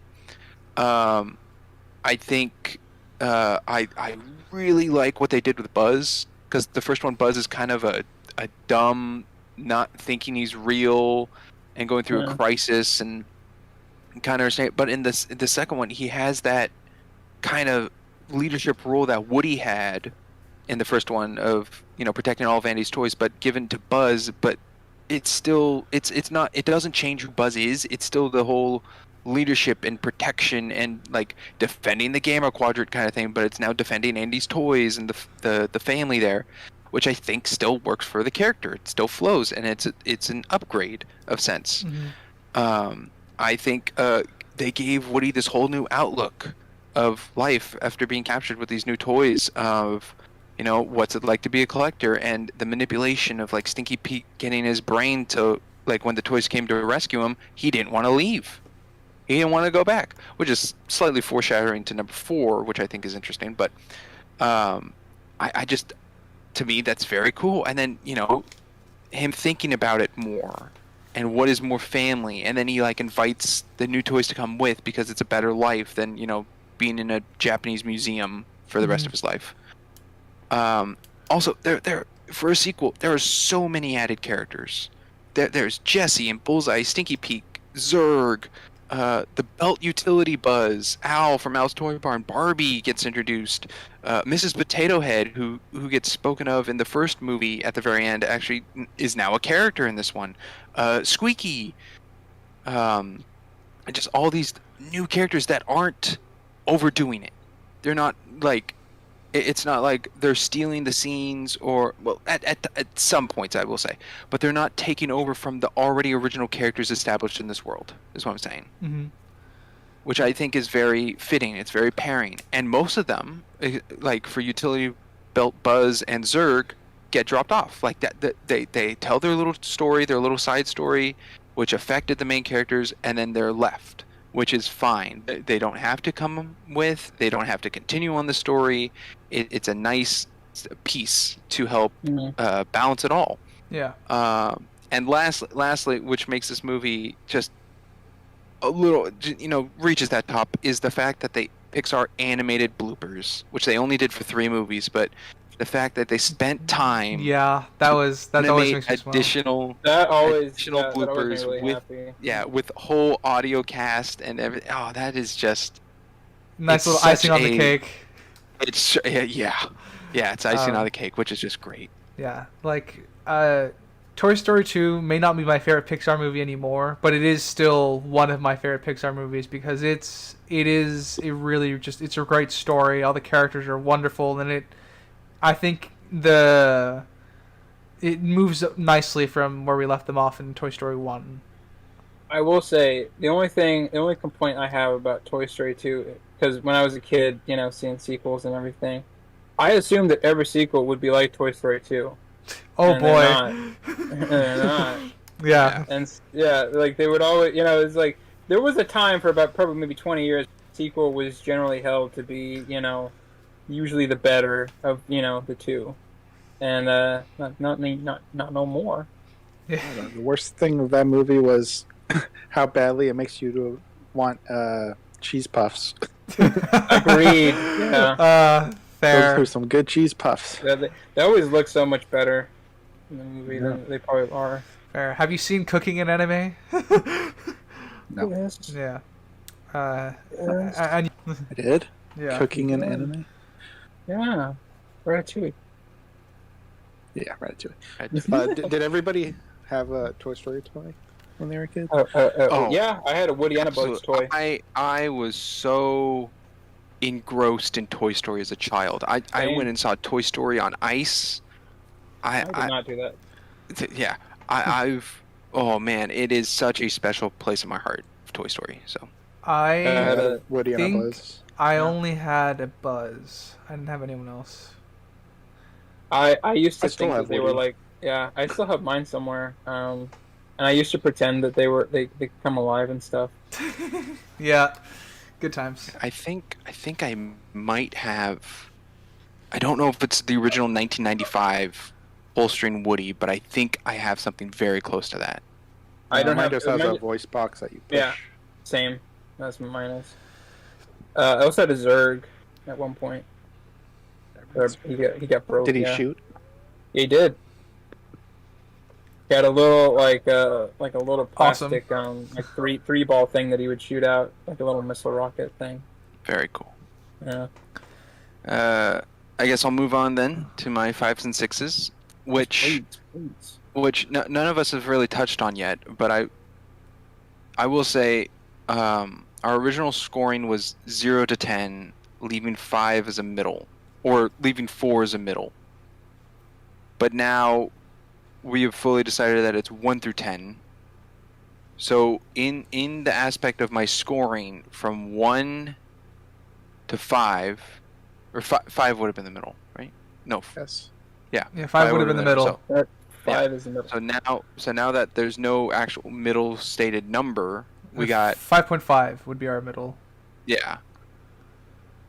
So to me, 1 through 5 is essentially listed as a bad movie, and just on a scale of rating, how bad is it? And then from a 6 to 10 is a good movie, and on a scale, how good is it? That is how I kind of see this rating scale for myself, I will say. Which I guess I could have said early on with the objective-subjective, but that was different. Anyway, so when it comes to 5 or 6, it, to me, is what is a good movie, but one of the worst ones there are. And I have collected this into a category which kind of fits. And I have multiple examples, but I'll just touch on it briefly. Is the category is a worse sequel, which is funny coming off of Toy Story 2.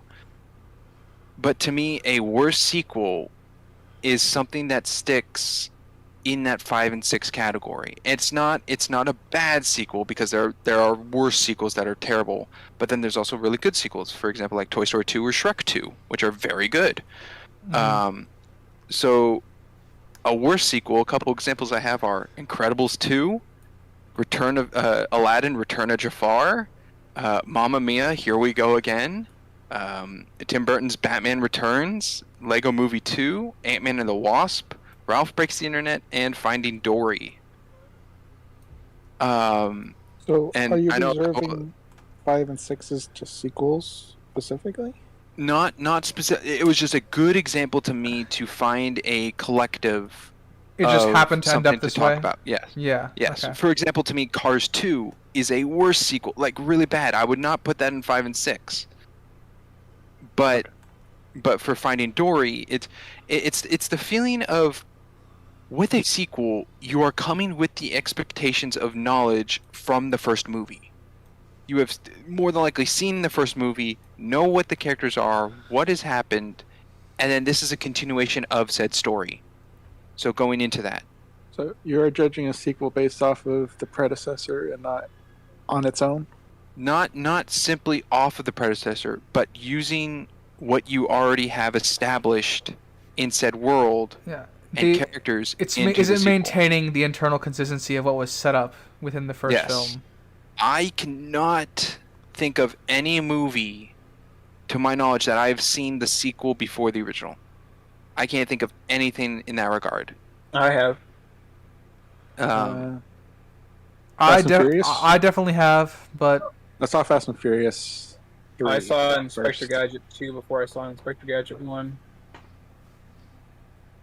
Ooh, that sinister. That would also fall in the worst, like real bad. Yeah. But yeah, it's also, a sequel that doesn't, as I said, it's not bad, but it does not hold up to what you know or have seen. I don't know. There's definitely some stinky movies out there that are. Mm-hmm. I mean, yeah, but that is essentially a good category for me to indicate 5 and 6s. Okay. So that was it. That was it. Because to me, if something is a 4, it would be said as a bad movie. At least to me. I would not call something rated a 4 a good movie. Okay. Yeah, fair enough. So okay. what would be a 5 and 6 that isn't a sequel? A 5 or 6 that isn't a sequel? Yeah. Because you said it's not reserved for sequels. That's true. I only wrote down sequels. All right. Well, you didn't think you were gonna call him out on it. No, It just I think happened to be something off the top of my sequels. head. Yeah. A movie that's a 5 or 6 that isn't a sequel. The original Top Put you on Gun. the spot. I'll say that. That's the first thing that comes to mind. The original Top Gun, I'd probably give a 6. All You right. know, like the volleyball and everything. Fair enough. Yeah. Like the that's- volleyball's fine. The characters are a bit That's jerky to another. They're all very cocky. yeah. I'd probably stick the original Top Gun at a 6 or 7 myself. I think. Yeah. So, kind of in the mid area as well. Or Yeah. leaning towards it. Yeah, Crimson really put me on the spot with that one because I did not come prepared for that. He knew you Yeah. hadn't thought of that all the way through. No, I did not. All right. Also another example of like a really bad compared to the original, Free Willy 2. Not good. What about Dolphin Tale 2? I have not seen either one. What about Surf's Up to? That's got a sequel? I don't Yeah, even know there them. is. It's I got don't- wrestlers in it. I'm What okay. about I know Happy they made a Feet sequel. 2? Oh, that is a worse one. What about March of the Penguins 2? I have not seen that. Can't believe What they about made a sequel to this is- that. It's a freaking documentary. I did not turn this into just asking me what I have and have not seen. Okay. Yeah. Carry on, That could be a Springs. separate thing. Yeah, carry on, um, Springs. Yeah, so we'll go into what I have as a 1 or a 2. I will start with the number one movie, the worst movie I have ever seen, that I've seen completely. I saw it in theaters, and I will say, for a movie in theaters, I have never left a movie theater. I have never walked out of a movie. If I was ever to consider walking out of a movie, this is the first one that comes to mind that I probably should have walked out of the theater. And that movie is called Mars Needs Moms. Ah, yes. Oh, It is boy. the worst movie I have ever seen. It follows the animation style of the attempted animation style of like Polar Express Planet 52. Oh, that's or no, Planet 51's different. That came later, Oh. I believe. But No, it came earlier. But Monsters it's vs. Aliens kind of close, right? of the animation style, That's a Yeah. stinker too. no. That's It's not that a it's stinker. It's a kind middle. of a stinker. it's not Kind of, a little bit. to me. I don't know really how to describe it. It's not clay. It's like CGI attempted claymation. yeah. I think they did it with Monster House. It also has that kind of look to it. But they did it with Mars Needs Moms. But for a movie like Mars Needs Moms, it makes the characters look ugly. It makes the aliens look weird. I mean, the aliens, I guess, get a slight pass because they're aliens. But it makes the humans look weird. It's got an uncanny valley thing. yeah. The story is so off the wall, not needed, terrible. Well, Let me guess. look at the Mars type- Needs Mars. Moms. Yeah. Wow. Is that the plot? Wow, how'd you get it? That's crazy. That- I cannot recall the initial story of what is happening. I know it's about a boy whose mom gets abducted and he What? goes to try No. to save her. No that's way. that's the basic thing I can tell you. No way. Doesn't happen. Yeah, so Mars Needs Moms, absolutely, that is a 1. If I could give it a 0, I would. But I have seen it, so it's a 1. All right. I have a couple of examples, which is Tall Girl, The Bling Ring, Come on. Splice, Oh, so and Yeah. The man. New Mutants. Oh, and you were Those super excited for the movies- New Mutants too. I That's even was. sadder. New Mutants was a movie I was actually interested in because it is It a only Marvel. took 10 years to come out. It took 3.5, I think. I didn't- You beat But me. it I is- didn't even finish it. It is a movie that was indicated as a new Marvel movie, which Marvel movie exploded. But the genre of it is horror, which is a different genre than the action or comedy of sorts that Marvel has normally been doing. So Mhm. it was a new presence and exciting. The trailer really captured me of like these kids stuck in what is supposed to be like a medical ward that's actually like a haunted house, and I'm like, that's really cool and interesting. Saw the movie, absolute dog shit, terrible. The characters are bad. the power training is the bad. And people are like, well, they're not X-Men. I don't care if they're not X-Men. It's not good.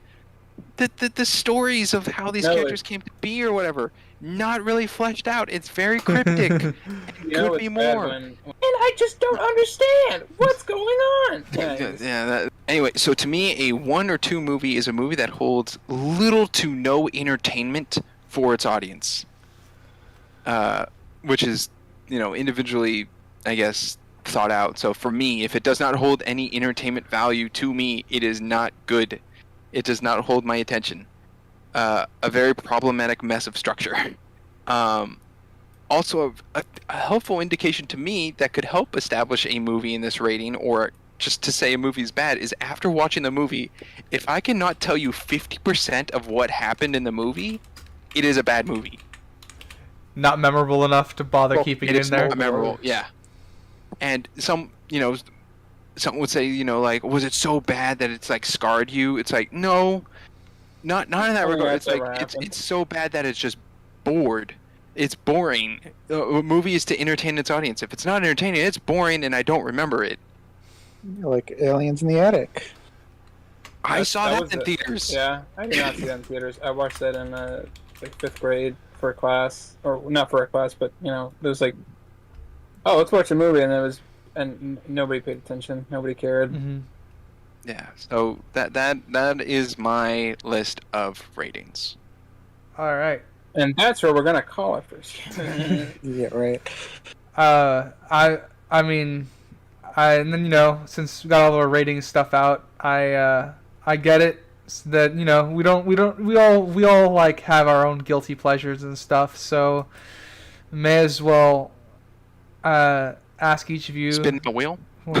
May as well spin the wheel and ask each of you what's your guilty pleasure movie. Or how you originally phrased the question is your favorite movie is bad. Yeah. Your favorite movie. Guilty pleasure. Favorite movie that is bad. Guilty pleasure. Spin the wheel. Spin the wheel. Spin the wheel. Spin the wheel. Sinister, you're up first. Okay, this was hard.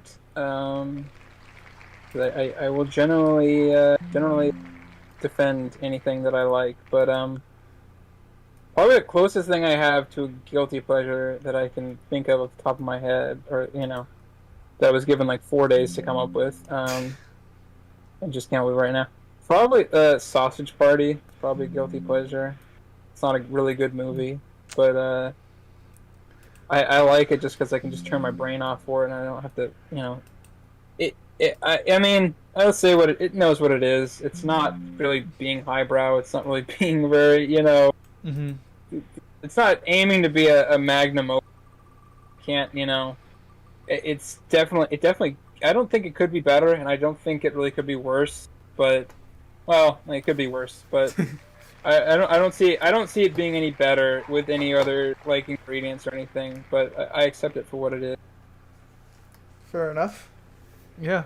As someone who's seen Sausage Party, yeah, it's one of those movies I don't really like, but I get why it's definitely a niche movie. Yeah. I definitely smirked at a few things, but I mean, the joke. What about that climax at the end? Pun intended. Yeah. What about that? Yeah, well, Crimson, you know all about that. We've watched a couple movies that have done that. I mean, all the obvious, the jokes are super obvious. You could probably come up with that whole movie in about an hour. Yeah, they probably did. Yeah. I watched all the behind the scenes, and they were all really proud of it, which I thought was kind of a little bit too much. But listen, anybody who can get freaking Edward Norton and a bunch of other accomplished actors to do bullshit for an hour and a half, they must be doing something right. I don't know. Mm-hmm. So being a douche. He was the best. Yeah. Best part. Yeah, he was actually a decent villain. Alright. Next one is me. Huh. Alright. Who's me? Yeah, a geeky writer. Haha. I'm probably gonna settle on Transformers. Yeah, that's I also good. I grew up on the animated shows, so I have Name? a very strong nostalgic attachment to them. I understand fully well that they are not well-made movies, but I have to admit I still smirk and laugh my ass off at Transformers 2: Revenge of the Fallen, and it's a horrible movie. That is the you know what? That's a horrible movie, but it's the best one. But Honestly, the best, yeah. but it is that is definitely a guilty pleasure. I'd probably slot that in along with Yeah, I might put that on mine as well. the Mummy movies. Guilty pleasure for sure. Oh. Mhm. They're not as. Have you seen all the Transformer? I've seen all the ones up until the new Bumblebee movie. I haven't seen that one, and I know that was supposed to be the good one. I just haven't gotten around to watching it. I haven't seen another one that any. came out after that, I think. No, then I haven't seen that one. I haven't seen anyone's post Shia LaBeouf. That was the Moon was the last one I saw. Was it Matt Wahlberg? Yeah, Mark Wahlberg. Mark. That's right. Mark. Not yeah. Matt. Matt Wahlberg, his brother. All right, Sprinks, you're up. All right. The answer I gave. This was a bit difficult for me to try to think of. My favorite movie that's bad. So I thought of a movie that I essentially rated a 6. And the answer that came to mind was Project Almanac. Oh yeah, that was a fun romp. That one. Yeah, it's a movie that is fun. It's a movie that does handheld, but I think handheld actually works in this movie because it's a bunch of high schoolers who have their phones out all the time. So that makes sense to me and fits more than, adults in Cloverfield, whatever. Time travel movie, those are always fun. Oh boy. But it's Yeah. but it's bad because the math does not add up and they don't care. It's juvenile pranks of time travel, going back to win the lottery, just dumb things, and it's just there's things to it that is just so silly. Also the characters, every single character is like bland, but which is bad. But the good thing about it is they stick to that blandness. They don't change their characters. Like the comic relief dumb guy. He's the comic relief dumb guy throughout the whole movie. He does the hot girl the whole movie. Comic relief dumb. I thought you said comic relief cum guy, and I was like, wait, I don't remember that from the movie. What are you talking about? I'm just saying it's an interesting archetype. The character, not very seen very often, but I think the character they stick with is the same character that the movie ends with. It's pretty much even the main character. People are like, oh, he started off as a nerd, and then he became more like confident or whatever. It's like, nope. He was confident that he was going to get into college as a nerd, and he was, that loose confidence and nerdy throughout the whole movie. So it's funny you say that because you dragged me out to watch that with you. I did. I've shared Project Almanac with all of you. Yep. And it is something I think I've said when I'm like sharing a movie. I go, okay. I think I said it to all three of you when I first shared it. I said, okay, this is not a great movie. But it is a lot of fun. It is fun. I think that's essentially what I said. Yeah. So yeah, that's my answer. Project Almanac. The guy who did that ended up doing the Power Rangers movie, so put 2 and 2 together. That one there. turned out well. Yeah. Put 2 and 2 together on that one. All right. I guess that leaves you, Crimson. What's your guilty pleasure or favorite movie that you know is bad? I think his guilty pleasure is probably somebody else's like terrible movie. Probably. Well, that's kind of the point of a guilty pleasure. Well, no, but I reversed that. His guilty pleasure is somebody else's great movie. No, there's no way. No way. No way. The best Disney movie ever made, The Pacifier. Oh God. Diesel. Oh, what an answer! Why do you? Why do you like that so much? It's a solid 8 out of 10. Good movie. It's hard to explain why I like it, but it's probably just a childhood nostalgia thing. It's just that one. It's nothing else for it, huh? It's funny. The the Peter song is great and memorable. I Isn't could it- probably you know what? Okay, I just want to talk sing about that most of movie it. really quick because when I was a little kid and I watched that movie, I always found it weird that they kind of glossed over this one part. So they like freaking murdered that guy, like the guy whose family he's protecting, right? They murdered they him. assassinated the dad. Yeah. And it was his fault. Like he got knocked out and then they killed him. Then no, Right? did they just Oh. shoot him? They just shot him outside the plane Oh, while they were extracting him. still though. Well, yeah, yeah, Yeah. they shot the dad in the movie. Yeah, and yeah, I was like, this is really dark, and cause I remember watching as a little. When is the dad gonna come and like take care of him? Because I didn't understand what was going on. Yeah, he's dead. Yeah, Yeah, it's good. I think all the kids got good development, and each of them grew, which was good. Vin Diesel, About 6 inches. Yeah. yeah, Vin Diesel was decent in it. He was Vin Diesel. There's only so much acting you can expect. I mean, it was his version of doing like Jingle All the Way, Arnold Schwarzenegger, basically. That was his. Well, not quite those levels, but yeah. Yeah. Wait, you think Jingle All the Way is better? Ooh. I haven't seen it. The movie. I You never seen Jingle All? Oh, we gotta clip- watch that. We couple gotta watch clips. it this Christmas. Sorry, bro, man. Uh, I gotta say, understanding all of our rating choices of like 10 out of 10 to 1 to 2s and understanding all our examples here. This guilty pleasure round we just had of these 4 films, what a pairing. Yes. What a collection of films here. Yep. Wow. that was great. Yeah, we did a good job.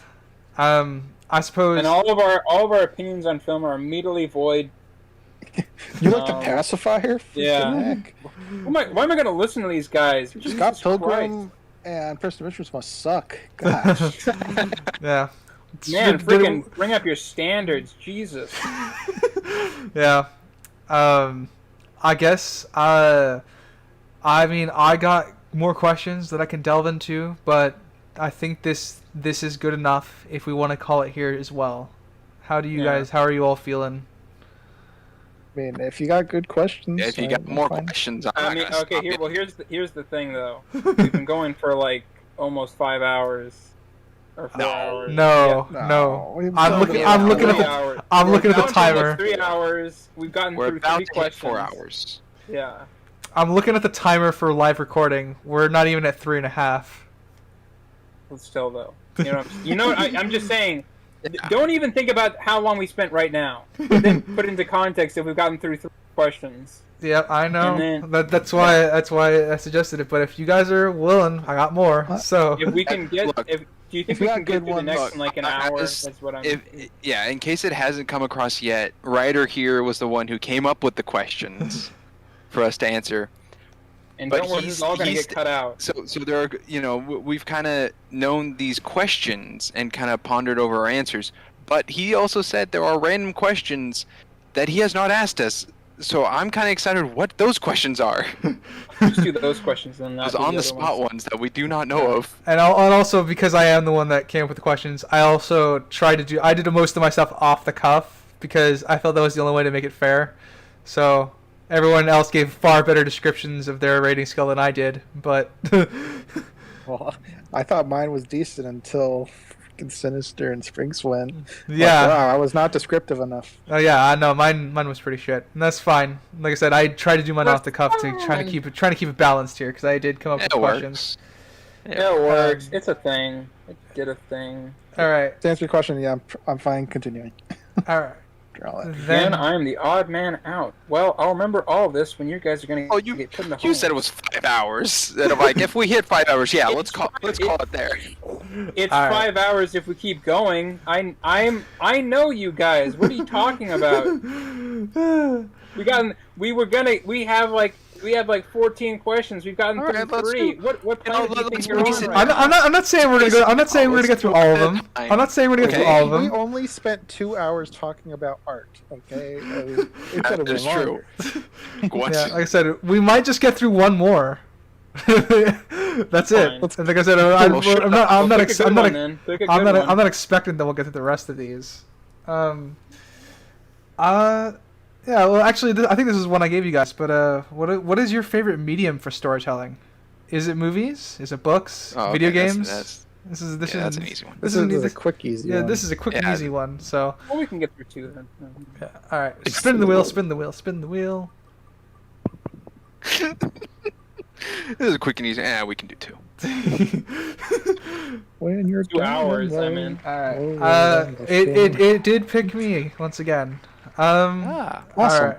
So Spook me. I am biased. I am a writer. But it's not that I value any more above the others. I do think that each of them have their very own strengths. Books are very I think are very, very important because you can take your time in fleshing out the characters, and you can take your time world building your whatever you want. Whereas with movies, you're very, very constrained because you have to accomplish all that within a very set amount of time, and you have to do it in a way that doesn't oversaturate the audience with information. I think my favorite, most underrated video game format for this is definitely video games. Because gameplay definitely is a factor that can override, I guess, the storytelling aspect or the aspect of just of entertainment. Skill-based difficulty. Yeah. But there's also on the end like the Witcher 3 where it's heavily story focused, and the story is amazing that the game kind of takes a back seat to the story a lot of the time because while you are still functionally playing the character most of the time, it does feel like the gameplay can drag because the story you're playing for the story essentially sometimes. But yeah, I think at least for me, it's hard to pick one because my personal favorite is obviously books because that's what I work with the most. What? I know, shocker. The writer picks the books. But that's probably my feelings on that subject. Sprinks, you're up. All right. Great for me to go next because my answer is books. Really? My Yes. answer is books. Yes, with the question of what is your favorite medium for storytelling, my answer is books.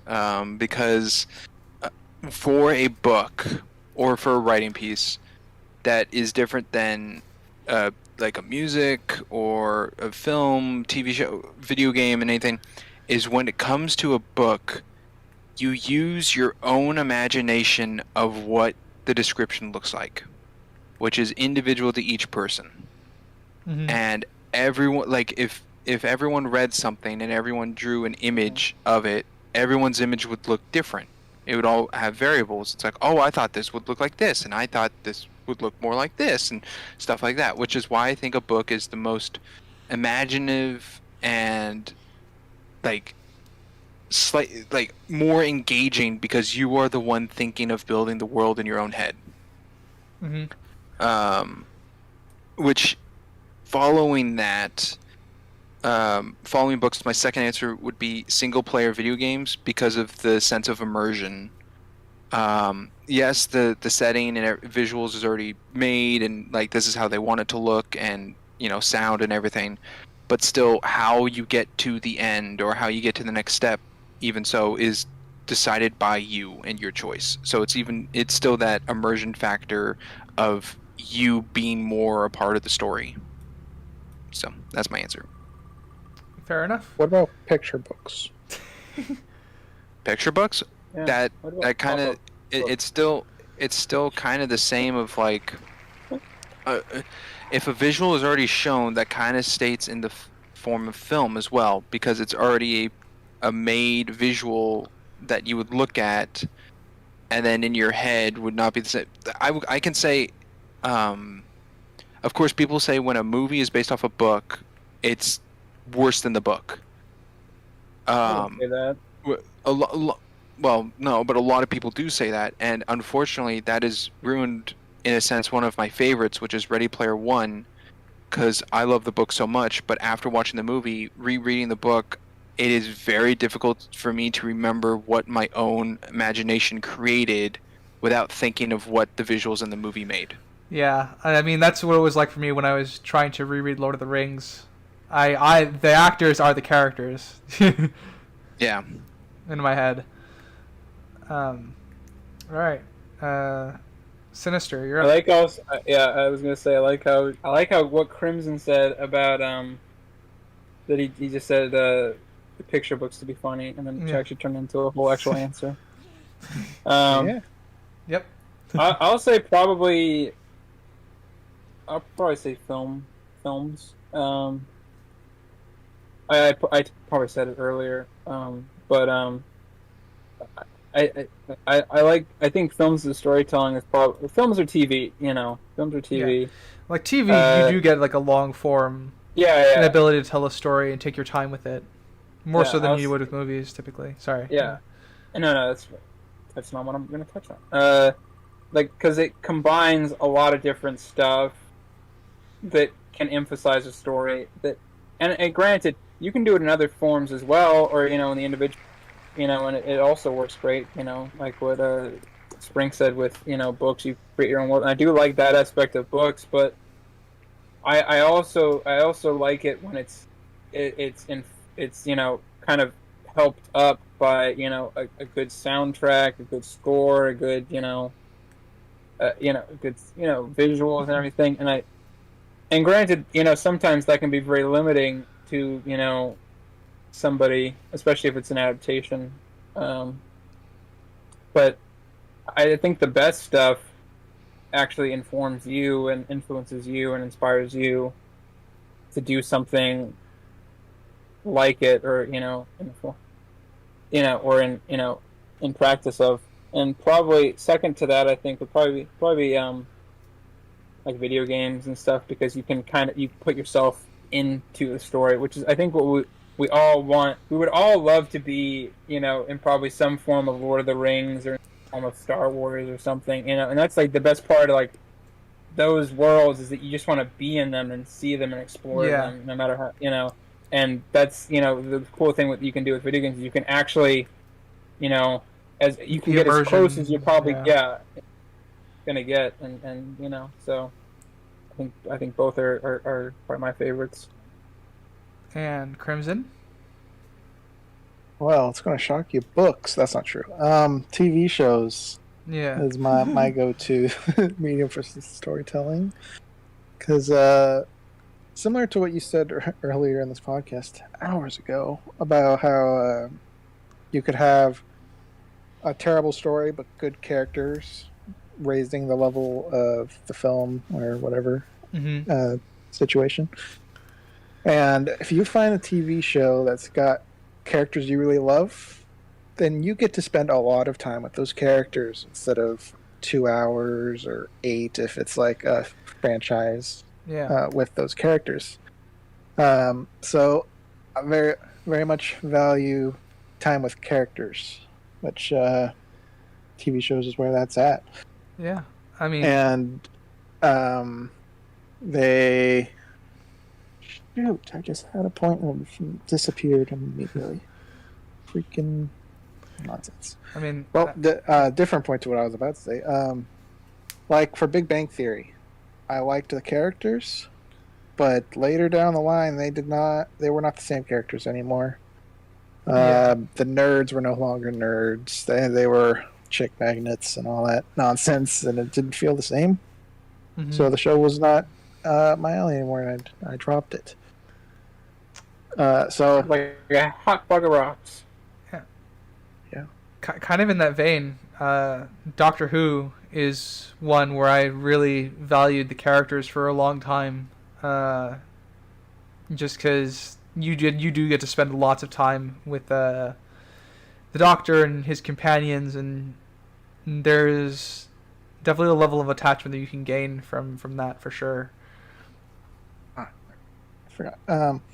Also, the plus side to a show, I guess it depends on the genre, but for most, I would say, you get to see your characters in a lot of different situations. So you can get a pretty good grasp on every aspect of a character because they've been through a lot of situations. Specifically, more episodic things because each episode introduces something new. Mm-hmm. So, yeah, the characters turn into a real person if they're written well through a long show. Yeah. So, that's my thing. All right. Next question. Moving right along here. You guys want another easy one, or you guys want a hard one? I Is it guess as hard as art? Yeah. I do not care. All right. What is your favorite genre, and why? Great, I wish I planned for that one. Yep. All right. I'm gonna hit a roll here. Da, da, da, da. Crimson, you're starting. Fucking typical. You want to pass go? No pass and go. Spin. That's the point of this. Some of us will have more. Some of you will have more time to prepare than others.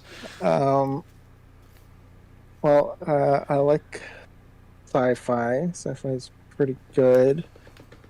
You love fantasy, Crimson. Come on, just let it be fantasy known. top tier. No, fantasy, I guess, is slightly growing on me because I keep getting thrown into fantasy things lately. But Man, you stop falling asleep during Lord of the Rings. yeah, sci-fi and I guess action thrillers, all into that stuff. You brought up The Mummy as a not good movie, but you enjoy it as a guilty pleasure. I very much enjoy that movie. That was in That's my a guilty pleasure. No, I'm not guilty at all. That's is that a genre? What genre is that? What is the tomb raiding genre? That would be like that's the adventure serial, right? Yeah. That's adventure. Okay, to my knowledge, that is Crimson's like favorite. Anything that really falls. Well, I'm just saying anything like that falls under adventure. that category, Crimson normally likes. Indiana Jones is good. Mummy's good. National Treasure. Tomb Raider. The tomb. Yeah. No, not really though. The newer one is decent. Older ones are hit or miss, but yeah. Well, the Librarian. Librarians. That could have been a guilty pleasure. Yeah, Librarian. Yeah, I guess adventure is also up there. That's mostly movies. I don't know too many adventure shows. There's not much. It's kind of hard to create it's kind of hard to create a long running stuff. Yeah. Yeah, because there's only so many places in the world, and Yeah. you have to start making them up. So, yeah, yeah. adventure, sci-fi. I've watched Star Trek, obviously with our banner. Yeah. I guess that's a little. will be on the channel. That's a little. I was gonna say it's a bit of a game show, but would Greatest Race count? No. Greatest Race, Amazing Race. The Amazing Race, is that it? Yeah. I don't want to watch it. Okay, It's classified as a. Can we reality petition them to show, change I it to the think. greatest Yeah, okay. race? Please? I didn't know if that would count as adventure, but okay. I mean, I used to watch that all the time. Yeah, I like- The Greatest Race. I guess- think that was a problem in Germany somewhere at some point. Oh, okay. Ooh. Oh, I made a mistake. I made a mistake. I guess supernatural. Yeah, YouTube doesn't like the sci-fi, name that's a for thing. the villains of World War II. yeah, you mean like the realistic, where they like do like actual like science stuff or like manipulate, kind of like actual science stuff. Well, yes, in regards to I guess like Fringe, but I like Haven, which is supernatural-ish. Mm-hmm. That's not And really Warehouse- real Warehouse sci-fi 13 though. is magical stuff, and And by real sci-fi, I mean realistic. Like you said, like natural or like. What would you say? Like what? sci-fi was like Star Trek and Oh, okay. Continuum, Eureka. So I was gonna say, I was like, I don't think Haven's like not really like sci-fi-ish. I think it's pretty like out there. Yeah, fair enough. It's the ground to cover, I guess. Yeah. Yeah, walk Sprinks, that line, huh? you're up next. All right, my answer is nope. My answer is thriller. Thriller is my favorite genre. Can't get enough of that Not- Michael Jackson. Not I was waiting for someone. no, not thriller to the point of horror, because that's its own category of trying to scare or trying to Mm-hmm. give fear. Thriller Suspense. is suspense and anticipation keeping you on the edge of your seat, which I think is patient. Which I think is a very, I guess it kind of falls under the rule again of like immersion, like really keeps you engaged. And thriller for anything, thriller in video games, thriller in books. Like thriller in books is great because at the end of a chapter, it usually leaves on a cliffhanger, and you can't really just set it down. It's like, I'll come back tomorrow. You're like, I gotta find out what this is, and it's like literally on the next page, right? You're touching it already. I do like it when I'm reading a book and I go, ooh, ah. I gotta take a moment to take a pot shot at Dan Brown. I love your work. Please stop doing cliffhangers at the end of the chapter. It stresses me out, and it keeps me up for hours. I'll say, I'm Dan Brown. No. Yeah, growing up, I was a huge fan of Goosebumps. That's where you get it from. But every single freaking chapter ends with someone opening a closet and gasping, or there was a bubble in the lake, or something like that. Every single chapter ends like that, and I go, what is it? Who is it? Whoa, is it a monster or something? And I read the next chapter, and it wasn't a monster. It was just a sweater. Yeah, exactly. Yeah. That's just why I like thriller so much, because thriller is so enticing to finish the whole thing. So just for that, we're gonna edit this like a thriller, everybody. It's gonna be a lot of cliffhangers. You're not gonna. A lot of clipped conversations. Yeah, a lot to get it. Writer's answer. It's gonna say, all right, we're gonna go. I'm writer, and my opinion is. All right, Sinister, you're up. I probably like a mix of these two guys here. Crimson and Spring. So I like sci. I probably like sci-fi more than fantasy. Well, I used to be a big action fan, not so much anymore. But that's because they're kind of stinkers right now. But go watch Top Gun 2. Totally worth it. Yeah. I like thrillers. I like horror. I'm really picky about my horror. I don't really like horror stuff, but Mm-hmm. Yeah, or really gory ones. But I with a few exceptions, I like comically gory. But I like black comedy. I like that more than like regular comedy, just because I don't know. I found I was kind of different from a lot of found things that were like really uncomfortable for other people were really funny. I found it very funny when people were uncomfortable. Mm-hmm.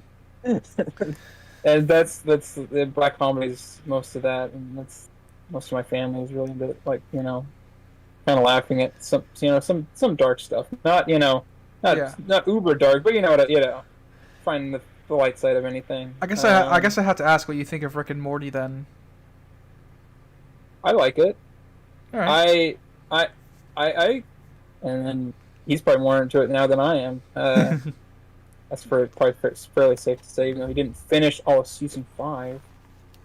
Big fan. Not yet. I am. Blue in their darn ads. Yeah, I am. Premium. It's only like $5 more, right?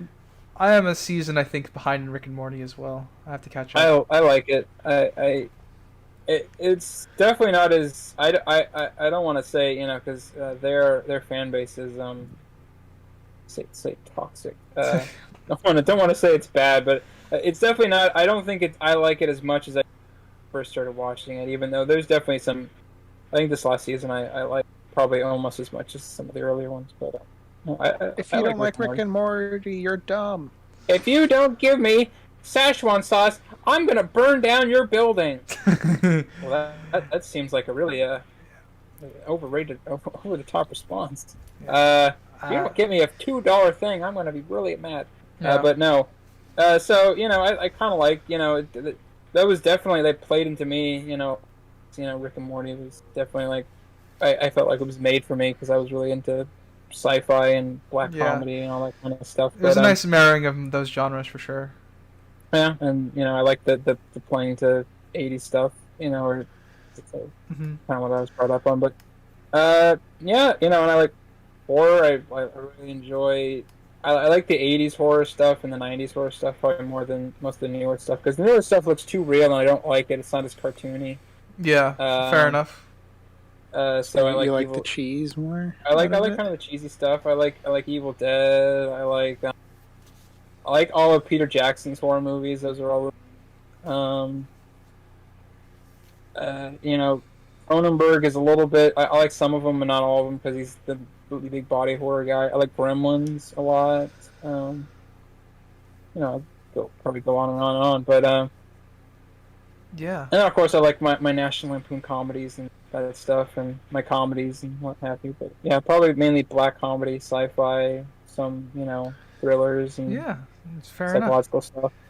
Stuff. And I guess for me, since I toy with a lot of genres, just because what I do. So, most of my favorite genres tend to be sci-fi and fantasy, just by the nature, because that's where I just spend most of my time. But I don't want to undervalue other genres because I love writing mystery into my fantasy, romance into my sci-fi. I love incorporating the subgenres for them.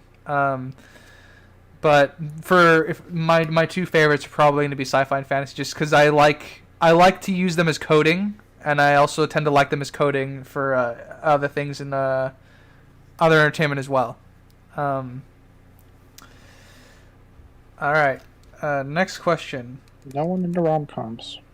All right, go on into. I mean, I do love some things I hate about you. Didn't. That wasn't the question. That was not that was not a request. Yeah. No one's favorite. Yeah. All right. Here's a potentially long one. What are your thoughts on last one? What are your thoughts on themes as a concept, and how important are they to you in whatever you're consuming for entertainment? It's like a theme song. Yeah, no. Themes. I know. And it's gonna be Sprinks. All right, Dokolin, this is gonna be a long one. Yep. So, you said theme as in theme song. No. Oh, that's what I said. Okay, I thought Sinister said that and it was agreed upon. Sorry. Yeah, no. What is your thoughts on themes and as a concept, and how important are they to you in whatever you're watching, listening to, reading, that sort of thing? Could you use it in a sentence, please? Okay. This is a difficult question. Yes. Okay, well, can I give you an example? Well, I'm trying to think, like, you can figure it out. Well, I'm thinking like pirates. Like if something's themed as pirates. No, I don't know. No, not aesthetics. Not aesthetics. Okay, like the theme. Okay, like the theme like of the Alien. Like the theme of Alien is the fear of like xenophobia, or something, like that. Like think about it. Like, what is a theme of a movie to you? What is the it theme of Lightyear is learning from your mistakes and stuff like that. Yeah. Oh. Okay. So with that understanding now, can you ask me the question one more time?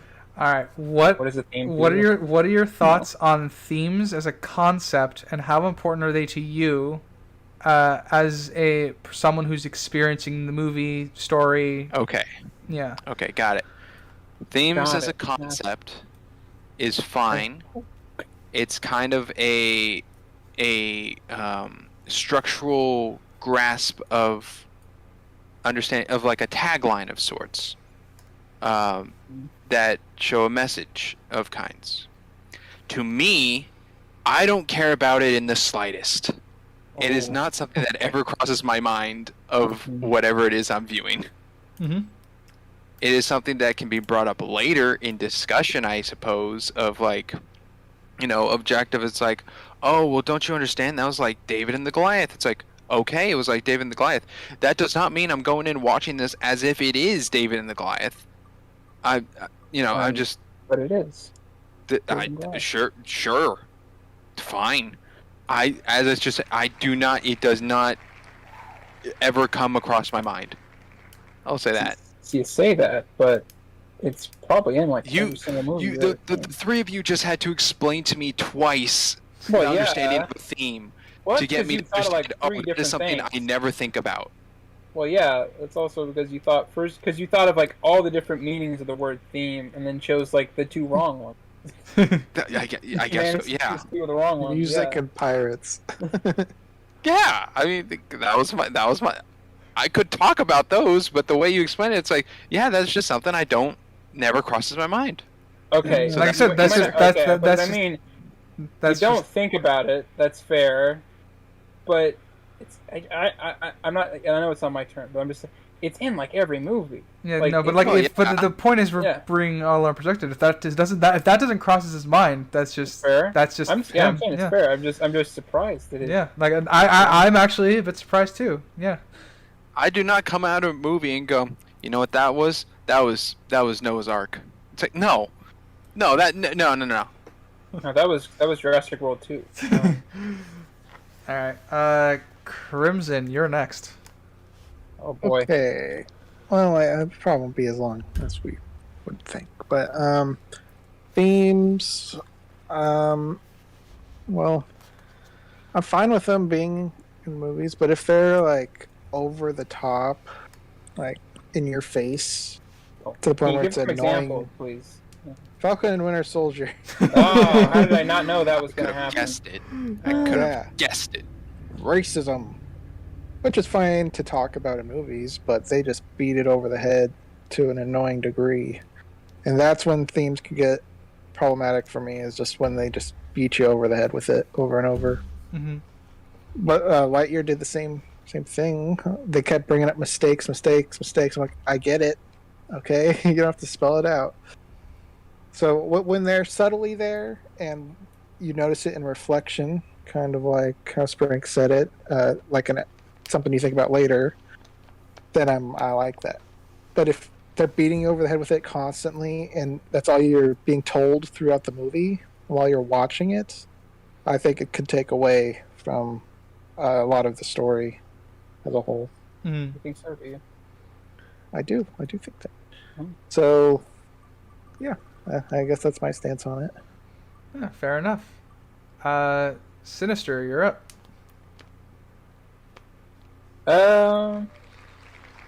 I think if you're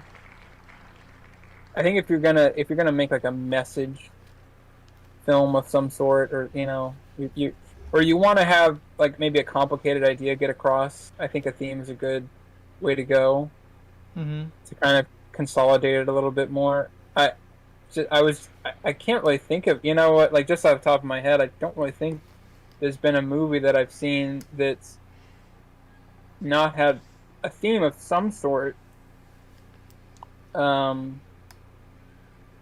one except probably the only one I can think of that has a story and kind of flows, I guess, in a fair, or drifts kind of in a fairly straightforward way. Would probably be like, it doesn't have a theme, would probably be like maybe like a Eraserhead or something by David Lynch. That's like the only one I can think of that doesn't really have like any sort of, that it doesn't have any sort of message that you could like watch and be like, this is theme, or this is the message of the film. You know what I mean? Mm-hmm. I think it would, it was like a litmus test. If you gave it to like 20 people, they're all going to come with a different answer, which is, I guess, kind of cool in its own way. But I watched a movie a couple years ago called Mother with Jennifer Lawrence and Not to be confused with the Klingon High Chancellor. yes, not or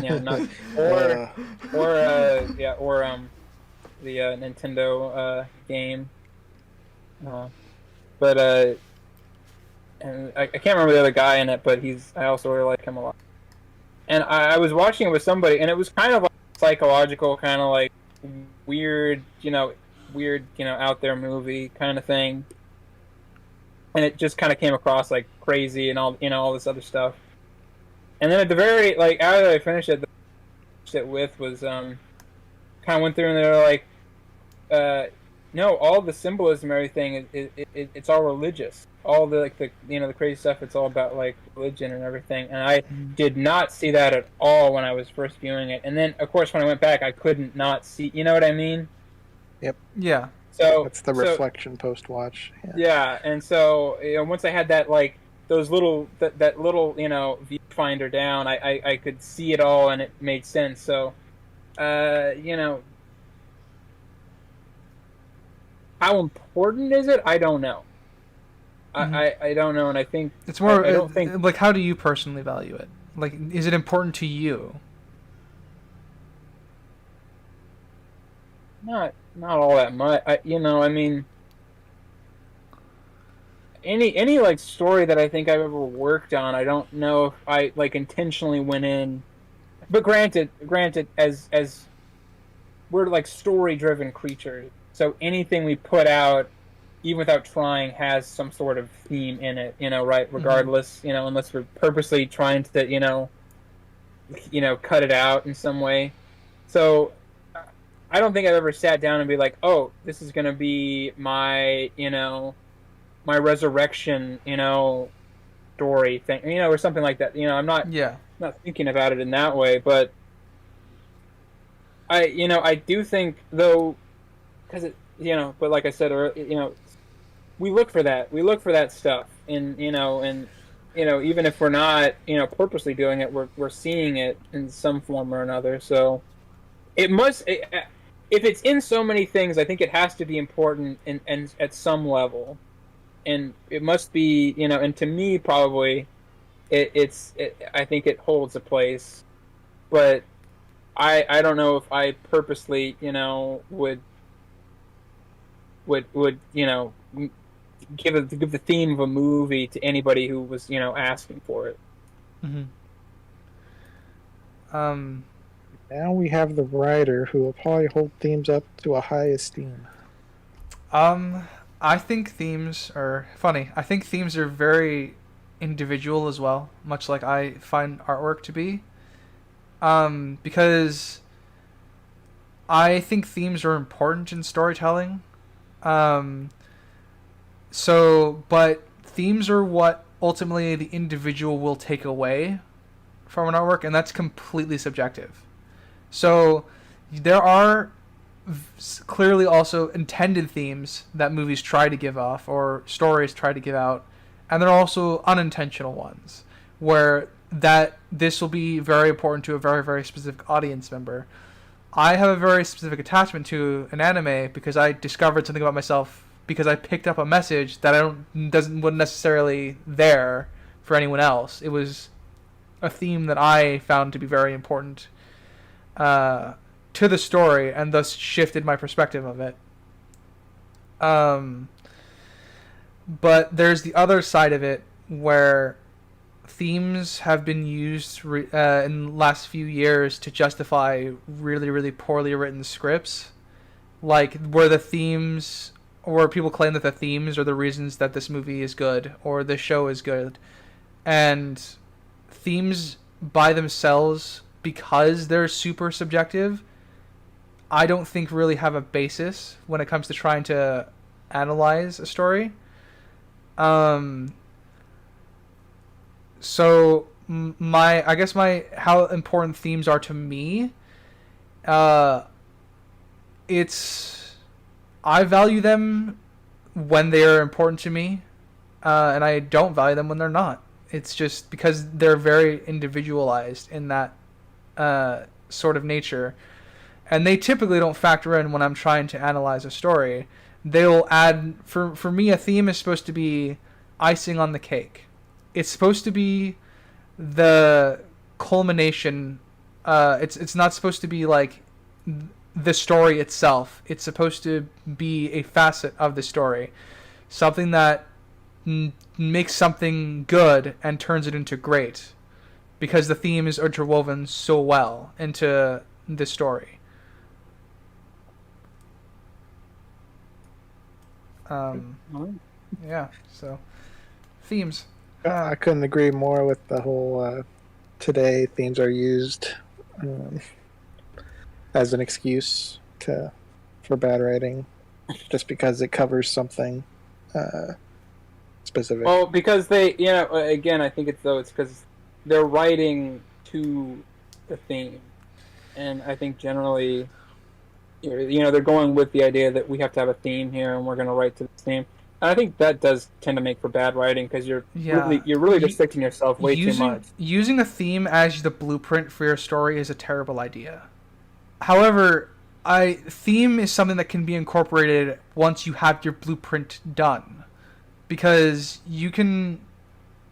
Like I said, there's a way to use themes in a way that will make whatever thing you're working on, whatever project a director is working on, a writer is working on, it can make it into something great if it's well done, but it cannot be the foundation of your story, and it cannot be the thing that people will throw up in defense of your story as the sole thing.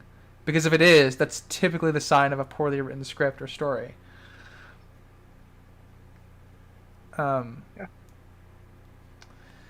Yeah, so... Yeah, you understand all this now? Yeah? You learned something? Yeah. Yeah. Yeah. All right. It's Samurai something. Fool. I'm just saying, it's something that never comes to mind or occurs to me before, during, or after anything I partake. Yeah. Fair enough. That's interesting. Yeah, like I honestly didn't expect that. Unless like Crimson said, if it beats me over the head with it, really to like shove it down my throat of like, this is what we're trying to teach you. It's like, then yeah, but it's not something I think of. It's just something's like, that is something they wanted to get across. They did get it across, and then they kept crossing. Yeah. The problem is they kept going once they got it across. Yeah, that's the problem. Yeah. All right. This, I guess, will be our. This will be a fun question to end on for today. All right. Oh. All right. Fun to know. Who is your all-time favorite character and why? Oh, Jesus. Yeah, I can only pick one. Jesus is my favorite. Wow. Hey, he did not spin. Sinister, you're up. Invalid. Dodged a bullet on that one. Favorite character. This is cruel. You said fun. Yes. Yeah. Well, it's fun for him. It's fun for me. Okay, hold on. Let me do some. Like I said, do some quick work in my brain. Yeah. Like I said, if your gut instinct is to go with a character, you could go with that character. It's fine. I know, but I want to get at least pretty close on this. All right. Fair enough. I want to get. There's one that's like right. I know it's right on my. I know Crimson's he's gonna be like, what about this and this and that, and I'm gonna be like, yeah, you're right. I should have done that. I'll be kind. This is a hard question to not prep for. Can I do? I have two very different ones. If you have to do two, and I mean like if you cannot do less than these two, you can do two. Cut all them off. It's fine. Okay, I'll do. Name your top 20. No. I am limiting you to two, but I would rather you do one. Yeah. I'm not gonna. I'll do two, but I'll do them pretty quick. I really like. I like Ash Williams, and I like Special Agent Dale Cooper. Those are my two. And they're two very different ends of the spectrum because one of them is probably the funny, crazy side, and the other one is the more serious but eccentric side. I guess I'll go of the spectrum that I like of characters. I think both of them are what I generally in a character that I like. Mm-hmm. So that's there. But I don't think I have one. I can think off the top of my head probably fits into both categories at one time. But fair enough. But so that's if that's enough reason, I'm fine with it. I mean, all right. My favorite character of all time is probably going to be Thrawn from the Star Wars books. And there are a lot of other characters that I obviously consider because I'm the only one that could technically prepare for this question. But I picked Thrawn because it fits into my sci-fi fantasy genre, obviously, but he's also a military kind of genius.